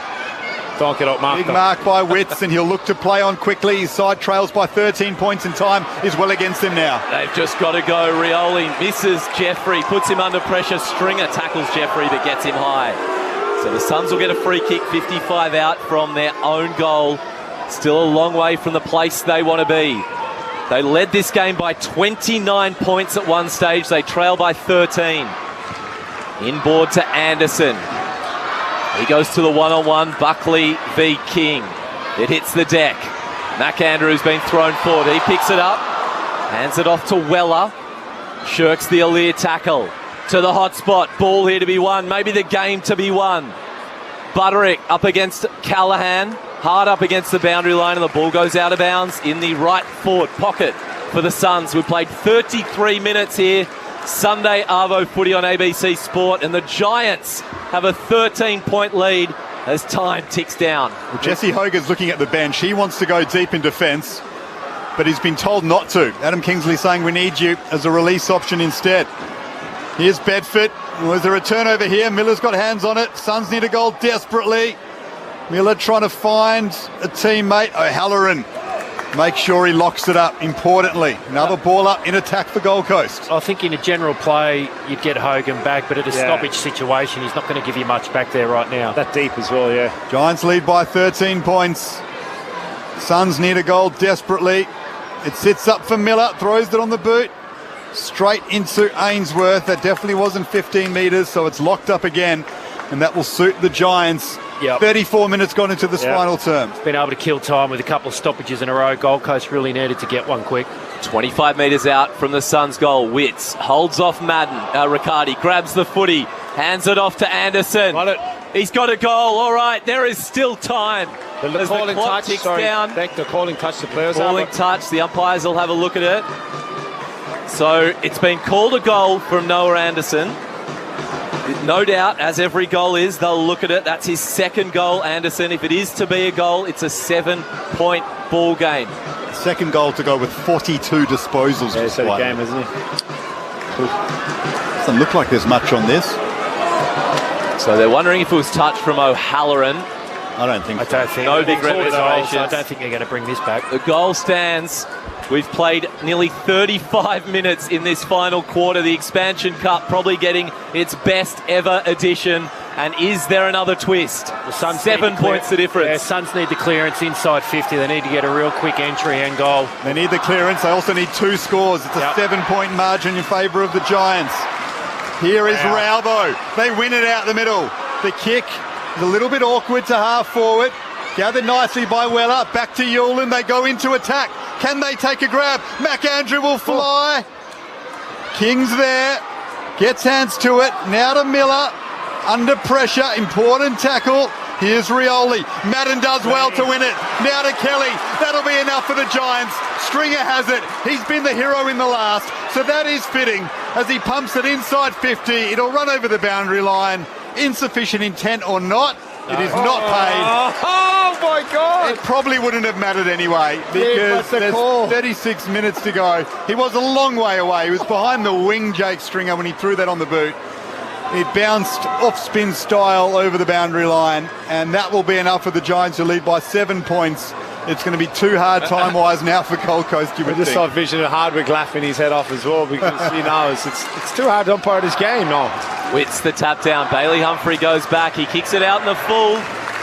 If it wasn't game, set, match already, it is right now. What a comeback we have seen. The Giants with the free kick. They have it 75 from goal. Harry Himmelberg. Sun in his eyes. Long entry. Madden's there. This would be an interesting way to end, but Witts gets the spoil. Bedford handballs to Rowell. He gives it to Closey, so a turnover. Giants under pressure, but they have the 7-point lead and they turn it over on the logo.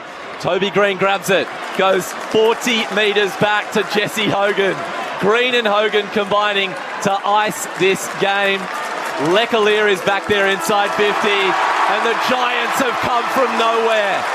29 points down in the third quarter. They have the wood over the Suns once again in the Expansion Cup. And the Suns' disappointment, Giants' ecstasy, they leapfrog them into the top 8. What a win. Feel the ground is shaking, the other teams are quaking in their boots before the Giants. We take the longest strides and the highest leap. We're stronger than the rest. We're the greater Western Sydney Giants. We're the biggest and the best, and we will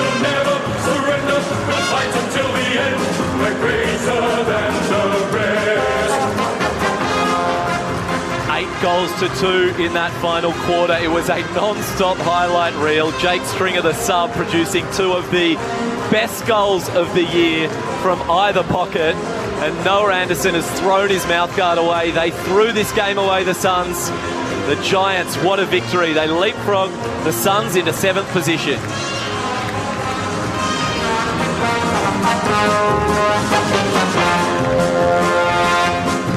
Well, there's a big, big sound from the west of the town. It's the sound of the mighty Giants. Feel the ground is shaking. The other teams are quaking in their boots before the Giants. Take the longest strides and the highest leap. We're stronger than the rest. We're the greater Western Sydney Giants. We're the biggest and the best. And we will never surrender. We'll fight until the end. We're greater than the rest. Well, they've had massive wins away from home against Geelong and Brisbane, but that's right up there with the best from GWS this season, considering the start to the game. Gold Coast kicking the first 4. The margin, which was 22 points late in the third term against a really good side in the top 8. To fight back when the likes of Anderson, Rowell and Miller were in such sensational form. It feels like one they can really build upon, Jason Saddington and Ty Connelly, when it comes to their premiership hopes in 2025 GWS. Well, it's a brilliant final quarter from the Giants, wasn't it? Absolute demolition job up forward, but it's sort of heartbreak for the Suns, really. I mean, they did so much right all day. They jumped out of the blocks, and from there the Giants were just trying to chase. And the Giants did a good job to hang in, stay close enough all day, have their momentum surges, but the Suns were able to sort of keep that lead out, went into the last quarter with still that 21, 22-point lead. But that final quarter, the Giants, was an absolute blitz in the forward 50, wasn't it? I think you mentioned it, Tiger. 11 inside 50s at one stage. They kicked 8 goals. I thought the quality goals. The quality setup, like the quality of finishing and the quality of goals, I don't think you'll see in a quarter of football again. It was just spectacular the way the goals were, and the polish and the finish in the front half of the ground. We kind of asked for it, didn't we? You know, you could see early in the game that both sets of forwards were really on. The Giants didn't quite get the opportunities. I mean, we were saying at three-quarter time, they hadn't scored 57 points. It's something they'd scored at three-quarter time. You know, for 31 inside 50s, you're going, we just need to get a bit more flair into their game. It was actually the contest in the stoppages situation where they got them forward, and then they left it to the Mercurial players to do what they do. You know, and Mercurial more than ever is Jesse Hogan and Toby Green, and their ability to actually, you know, finish the way they finished was highly impressive. The quality, I was just impressed with the quality. That's top end footy. So the goal kickers for you. In his 50th game, he didn't have the best match, but Aaron Cadman kicked 3 goals for the Giants. And he stepped up in the last quarter. Exactly. Big goal in that final quarter. Jake Stringer, the super sub. He kicked 3 as the sub against the Swans. He's now kicked 2 as the sub against the Suns. Riccardi got 2 as well. Jesse Hogan, Green and Brown all got doubles. Harvey Thomas, Tom Green and Toby Bedford singles for the home team. For the Suns, it was 2 to Took Miller to go with his 37 touches. Ben King, 2. Bailey Humphrey, 2 goals, nearly sparked it in that final quarter for the Suns. Noah Anderson, wow, what a game. 42 disposals and 2 goals for the skipper. Still not enough. Ben Ainsworth had 2, Witts had 1, Rioli, Long and Fiorini also 1. And the possible downside for the Gold Coast Suns is not only do the Giants skip over them into 7th position, but if we look at the top 8, the Western Bulldogs playing right now, you can hear that on the ABC Listen app if you want to change, but the Dogs leading 21-9 over Richmond. If the Dogs win, they push the Gold Coast Suns outside the top 8. And that will be the first time this season that the Suns will not be inside the top 8. They'll be fine. Like the way they played and the way they played, that was a high-end game of football. No, having said that, they've lost 3 in a row after 2 before the bye in this one. But the way they're playing, the way they play, and the Cattle, you get those numbers in midfield group, you're going to win more games. Rarely will you get a team that'll be able to do that to you in a quarter of football, in the last quarter of football, really. That was just elite level finishing. So, but it's just tough coming off that. You know, when you look at the end of a game and you can see the body language, it was like a final. There was players lying on the ground. You talk about the ability to crash and bash and handball and fast game. It was just a high octane game, wasn't it? Just the energy, and the players would be absolutely spent after that. Well, we went 37 minutes of it in the last, and it was non-stop the whole last quarter. And the first quarter was hot as well. Like it was a high energy game. It kept moving, didn't it? And I think you're right, Tiger. I mean, whilst the Suns have lost 3 in a row and might slip out of the 8, the style of footy they're playing in the class that they have in the middle, a great midfield, their forward line, gets it done. Their backs are solid. They're going to be a good team, and you'd still think they're going to push that top 8. They probably just needed to lower their eyes. It was a lot late in the second half where they were just getting it in, dumping it in, and that's the way Harvick has traditionally set his teams up. He would put front half pressure, but getting it in there and keeping the ball in there. But they had opportunities going forward. They weren't quite efficient with the forward entries, obviously, it's the Giants, but I think they'll be fine as well. It started with that first play of the final term, didn't it? I mean, the Toby Green burst out of the middle to Aaron Cadman. Yeah, they just needed to frustrate the Giants for a little bit longer, didn't they, Gold Coast? And it just allowed them to get so much momentum early. And then someone like Stringer comes up with a couple of bits of magic, and it felt like everything went the Giants' way, and the Suns couldn't quite get a defensive stronghold in that There's last moments, isn't there, Jess? You said it at three-quarter time. Well, the Giants have done it. If the Suns had got the first to the last, it goes to 29 or something like that. It's a different ball game. Yeah, it was 22 at three-quarter time. So, but I think even sort of mentioned, the Giants have done this numerous times now, haven't they? That you'd be 4 goals down at three-quarter time. It's a dangerous life. Just off they go, and they win. I mean, they did against Richmond a few weeks ago. That's what makes them such a dangerous team to play against, and why they're a team that we go, well, they're a chance to go all the way. Well, let's head downstairs as the Giants make their way into their home rooms. Phil Pryor, tell us what it's like. Yeah, in comes a relieved and, very excited Giants side. They've done it again. They've come from behind at three-quarter time to run over the top of an opponent here at the Sydney Showground. And boy, oh boy, what a win that was. I think we'll hear this song bellowed out with some real gusto. Lockie Whitfield now joins the circle as well. He's obviously already had a shower, subbed out early with that concussion rule, but he will join for the song. Nearly all in now. Game 50, of course, for Aaron Cadman. I've requested that we have a chat to him in just a moment as well, but here we go.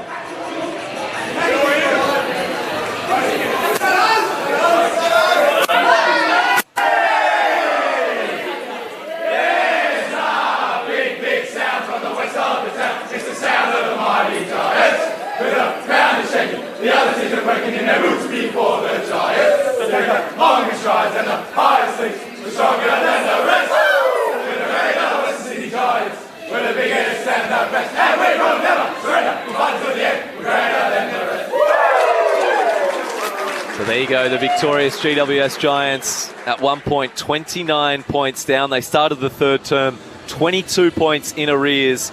They kicked 8 goals to 2 in that final quarter. It gets them up to 7th as they go into the bye. They have earned that rest, and they will go in with such positivity. We'll head back down to Phil Pryor shortly, but just quickly on Jake Stringer as the sub. He's clearly excelled in that role, but it is a risky one. We'll talk about Jake Stringer in a moment and potentially where the rest of his season lies in this Giants forward line. But let's go back down to the winning rooms. Phil Pryor, who have you got? I've got the milestone man, Aaron Cadman, who, congratulations, by the way. You've just completed your apprenticeship, if you like. 50 games. How are you feeling? Yeah, well, pretty special win, obviously. But, it's pretty crazy how quick it's gone. But, I'm just super appreciative for the club for allowing me to play my 50th game. And, hopefully this is just the start. And 3 goals today. You set shots up until that one in the last quarter were just rock solid. Declan and I, we watched from up in the box before, and you were nailing all of those ones before the game as well. That must be feeling really good right now. Yeah, absolutely. I think it was a bit of a tough game for me. I had to really fight until the last quarter, and then finally got the reins of the last. So it felt good to finally nail a couple. I wish I'll be thinking about it tonight that I didn't nail that last one, but keep practicing that in the week. How were you feeling in that third quarter? Because, I'm sure you'll admit as much as anyone that you probably weren't having the impact on the game that you particularly did last week. I think it was 1 mark at a certain point in that third quarter versus 13 against the Lions. And then somehow you just fought through that. yeah, it was a really frustrating start.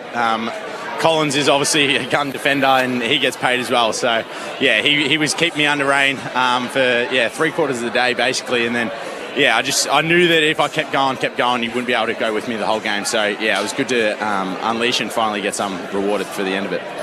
We've got Saddington and Kennelly upstairs. I reckon one of those blokes might have a question for you, Aaron. We'll throw up. G'day, Aaron. It's Saddington here. Mate, congratulations on the win. I mean, obviously, 3/4 time, coming from nearly 4 goals down, I think it's something that the Giants have done a few times now. Was there a particular message from Kingers, or what was the thing, the catalyst that really got you going in that last? Well, it was the same as every week, basically. All we have to do is focus on playing our way. There were times in that game where obviously, us in Gold Coast, we have a very similar game plans coming as all born from Damien Hardwick. So, very similar play style. So it was just valuing the details and making sure that we're in the right space at the right time and, just being really diligent to our roles, and we knew it would click eventually. Yeah, Aaron Tyke here, mate. Well done. It's well done in 50 games, and you showed great maturity yourself as a young footballer, learning his craft and to keep fighting and keep going. Why doesn't the team start like this? Yeah, it's a common piece for 3 years, really, with the Giants, certainly 2 years. The ability to run over the top of teams, which is a great trait to have. But, tell us a small bit about the forward line also. That the mercurialness in that forward line and the goals that were kicked in that last quarter are absolute top shelf. And it must be a privilege to be working with some of the best players in the competition. Definitely, yeah. It was a bit of a struggle early in that first quarter. As a midfield, we really wanted to get the ball forward, but we were trying to work it through hands when the pressure in the game early in is always at its highest. So, yeah, it was frustrating start, but yeah, great way to end it. What about Jake Stringer, Aaron? I mean, he comes on as the sub and he kicks 2 incredible goals in that final term. How encouraging is that? You got the bye now, adding a player like that to your forward line mix, with obviously some other star players to come back in after injury. That must be hugely exciting. Absolutely, it's so good to see him back at his best. A couple of pretty special goals, bit of Jake Stringer magic there for you. So yeah, he's an absolute great person to have around the club. He builds everyone up, and his leadership on field is second to none. So yeah, he's a great addition, and I can't wait to have him in the forward line full time. Aaron's been very generous with his time. We'll let him go and celebrate with the rest of his team, guys, and my arm's getting sore from holding the mic so high up as well. So. We'll let Aaron go and throw it back to you guys, and thank you so much for your time, mate. Good work, Aaron Cadman. Thank you. Thanks for having me on. Good on you, mate. He's made a name for himself in the AFL already. He's had several big games, not just the Brisbane game. Yeah, the finals, I think, was it last year? Yeah, the Swans, 3 goals. The Swans. That was the one, I think, that really kind of catapulted. 3 against Brisbane a few weeks before that, away from home at the Gabba. 5 last week. Not his best game today, but still kicked 3 majors. I want to talk about Nick Madden, though, because Jared Witts, as we know, is one of the premier tap ruckmen in the competition. He fought superbly today. Briggs is back after the bye. I think Adam Kingsley's got a very big decision to make. You would imagine Kieran Briggs comes back in, but can you see a world, Jay Saddington or Ty Kennelly, where he makes the big call, doesn't change your winning team, and sticks with Nick Madden? Yeah, it's possible, because, I mean, Nick Madden's been very good, hasn't he? His 3 games. He's competed well. Because normally what happens with a young ruck that comes in is you worry about their physical presence around the actual stoppage and the ruck work. But he holds his own extremely well. He doesn't get pushed out of the way. He wins his fair share of hit-outs. He's strong. Against Jared Witts, he didn't see Witts just bully him and push him around and feed his midfielders. Madden competes, and that's normally the thing that a young ruckman struggles with. So he competes straight up in that part of the ground, and he's also able to get a bit of footy around the ground. So it is a big call. It's a very big call. It puts the decision on Riccardi. Riccardi can go forward, but if you've got a stringer that's been able to do what he does, do you need a Riccardi? Can you play 2 rucks? I don't know if it hasn't been done for a while. It's traditionally a forward ruck, but if you've got 2 rucks with the ability that are very similar, you do lose a forward. But if you've got a stringer forward, you actually don't need the forward ruck itself. So you're probably too tall. They're going to have to make the call. It's the way he plays, the way the Giants play, and the way Kingers wants him to play. They're probably too tall, and he loves his smalls and their ability to get forward handball and play fast. And the worry will be that can you do that again on 11 inside 50s? That is high end, and that's a flash in the pan moment for me. As far as you're rarely going to get a quality 11 injuries in a game of football and finish the way they finished. So they've got lots to work on, the Giants. You take the result, obviously, but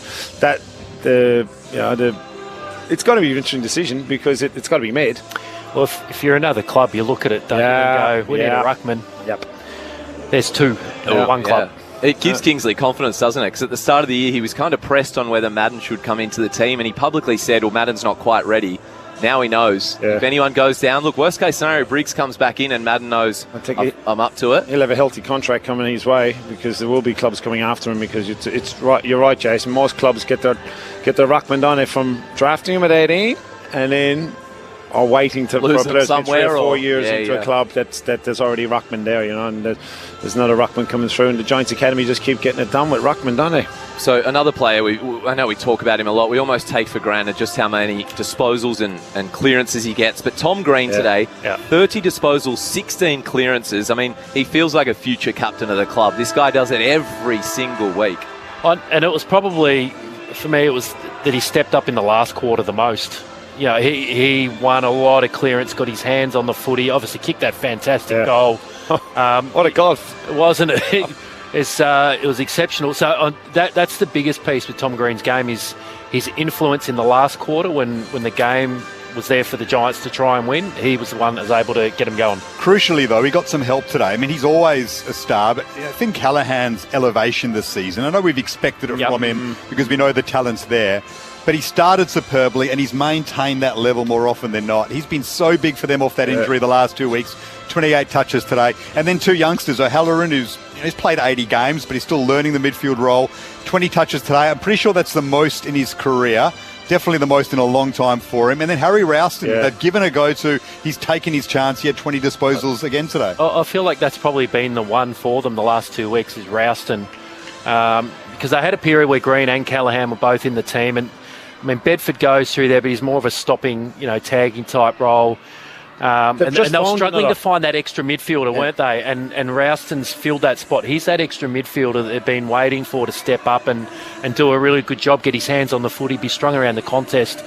So I think Ralston's been the big plus for them. And that's been the bit with the inconsistency of the team. Now you've got a bit of consistency what you're going to get as far as does. Halloran's a big bull. He's played predominantly as a high half forward.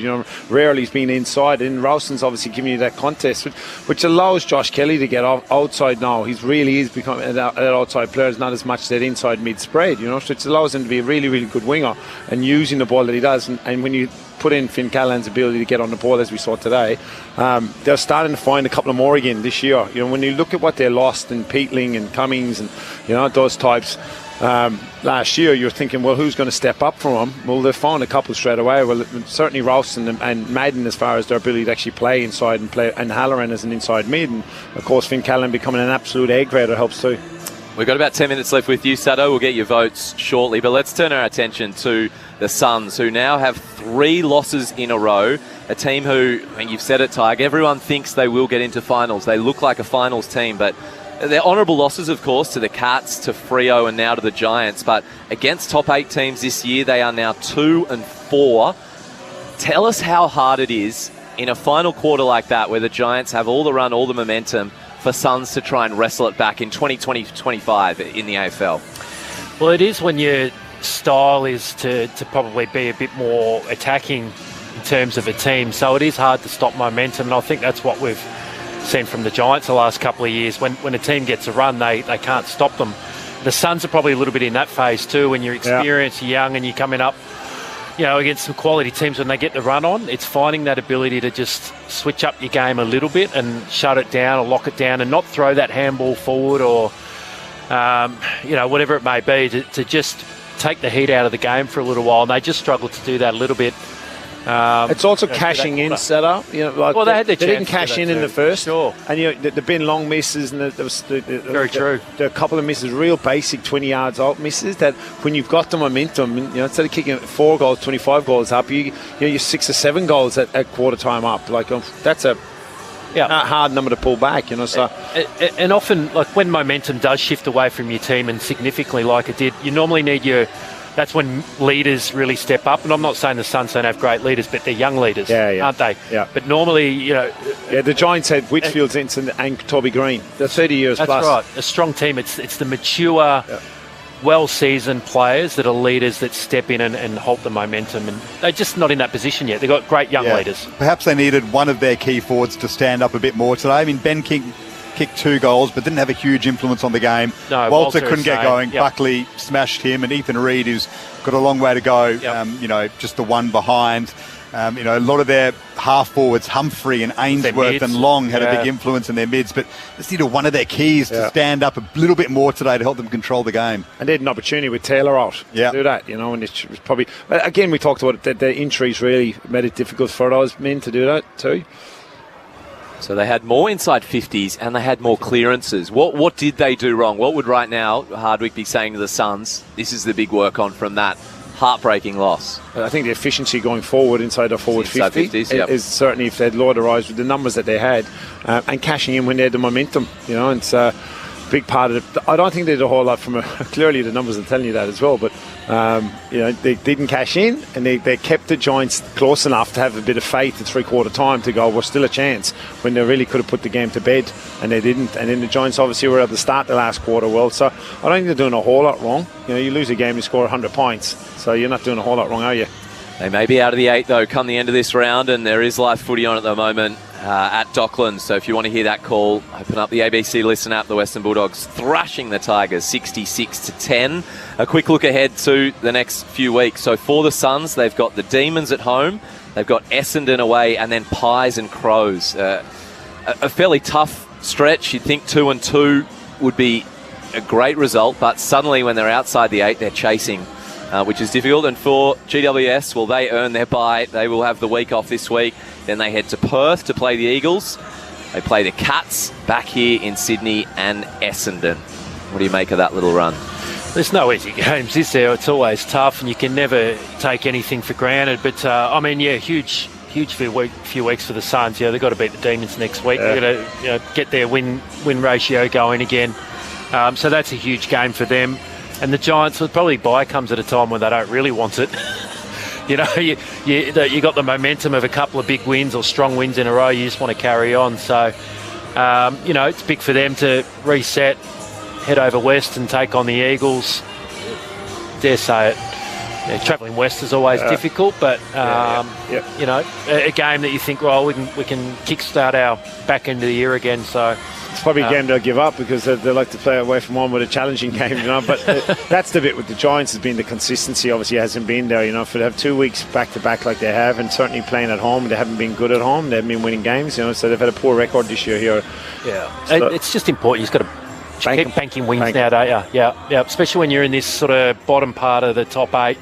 You put a few together. All of a sudden, you look in top 4. You miss a couple, and you're starting to squeeze out of the 8. The bye probably helps Lockie Whitfield, though, so he goes into protocols, means he doesn't miss a game. He'll be right to take on West Coast, and another week that they don't have to play without Taylor, Daniels, Canelio. I know they will likely have other injuries, and Taylor and Daniels have weeks to go, but they've got some massive names still to come back in. Canelio with a lot of work to do, of course, but Daniels and Taylor in particular back into the side. Massive. I mean, they're not a side you want to meet as it gets closer to September, the Giants. Well, let's do the votes. Ty Kennelly, as per usual, has handballed it to you. He doesn't handball. I was looking for a 1-2. Yeah, he handballed it. I can give it back to you. That's all yours, mate. Very tough. It actually very tough. Very tough. There was some big ball winners, and there's probably a couple of unlucky ones, but for the one vote, I'm going to go the guy that stepped up for the Giants in the last quarter, Tom Green. I think his influence in the last quarter to help them win the game of footy was huge. He had 31, but 22 contested possessions, 9 tackles, his score involvements, kicked that fantastic goal himself. So one vote for Tom Green. 2 votes, similar type. I'm going to go Matt Rowell. Also won plenty of footy, and I thought his last quarter, he really stood strong for the Suns to try and get them over the line, and when they slipped behind, he stepped up and he won clearances. He finished with 34, 19 contested possessions, 12 clearances, 8 tackles. That's a huge game from Matt Rowell, as we expect most weeks anyway. And 3 votes has to go to Noah Anderson. And I know the Suns lost the game, but they probably had the best 2 players on the ground for me. 42 possessions, 15 contested, 2 goals, 15 score involvements. So he was outstanding, Noah Anderson. There you go. 3 to Anderson, 2 to Rowell, 1 to Tom Green. A hell of a game here. Another brilliant instalment of the Expansion Cup. Firstly, Garby, thanks to you for today. It's proudly sponsored by the Boomgates. Sorry, I was a little bit late. Blame Comic-Con, blame Let's the do netball it. game, Yeah. blame a couple of parking attendants who hadn't quite fixed the Boomgates in enough time for my late entry. But thankfully, the contest still lived up to the billing, despite the disruption for a lot of fans who were stuck in that drama. You got over it by about quarter time. You did mention it a few times in that. Thank you to Phil Pryor as well on the boundary. Nathan Turnbull, the tech, Aaron Bryans in the studio, and of course Jason Saddington and Ty Kennelly. Appreciate you guys today. Good fun. It was a great last quarter. Great Let's game. hear some of those highlights right now. The Giants running out winners by 7 points here in the Expansion Cup, 106-99. Thanks for joining us here on ABC Sport. Free kick goes the way of the Suns. They play on quickly. Anderson, deep entry, right to the square. Whistle blows. It goes over the back to Long. Do they play on advantage? Yes, they do. The Suns have a goal within 15 seconds of play. Free kick goes the way of the Suns. Again, they play on. Humphrey, strong. Miller runs past him. They are running in waves, the Suns. Took Miller from 50. Oh, the Suns have the hottest of starts here. Well done, Callum Brown. Made a contest and then kept his feet. Has a couple of options, then slips. While shooting on goal, it sits up though for Harvey Thomas. The handball to Riccardi, and finally the Giants are on the board with a major, and that's 50. Well, Mac Andrew thought that Hogan had played on. I'm not sure who told him he had. I'm not sure what he heard, but he ran off the mark. Hogan now marched to the top of the square, the Coleman medalist for goal 39 of the season, never in doubt. And now the Giants crowd are up and about. They've kicked the last 3 in a row. Confirmation now, Lockie Whitfield subbed out. Jake Stringer is in. The reason, concussion. Gathered though by Flanders, back to Anderson, inboard to Weller, throws it on the boot. It'll sit up nicely for Long, tapped it to his advantage, can straighten up from 48, Ben Long, it'll swing back beautifully. Ben Long with his second. An ugly kick floats into the pocket. Cadman kept his feet. It's set up nicely for Thomas, who drives it through. Clever finish, Harvey Thomas. O'Halloran's there, takes the grab, but then he's put back on his mark. He'll now send a long ball into attack. Hogan can leap at this. Offhand, it sits up nicely for Stringer. Stringer with the wonderful goal. Jake Stringer from the boundary. His biggest moment since becoming a GWS Giant. First on the scene is Darcy Jones. Looks for Riccardi inside 50. 2-on-1 against him. Did well to make a contest. Toby Green from 48. Can he just dribble it through? Bouncing once, twice, 3 times. What a captain's goal from Toby Green. 1-on-1. Cadman keeps his feet, as does Stringer. Picks it up. Left forward pocket. No angle to work with, but that doesn't matter. Stringer runs to the crowd, who are adoring Jake Stringer. 2 massive fourth quarter goals from Jake Stringer. Lecalier is back there inside 50, and the Giants have come from nowhere. 29 points down in the third quarter. They have the wood over the Suns once again in the Expansion Cup. And the Suns' disappointment, Giants' ecstasy. They leapfrog them into the top 8. What a win.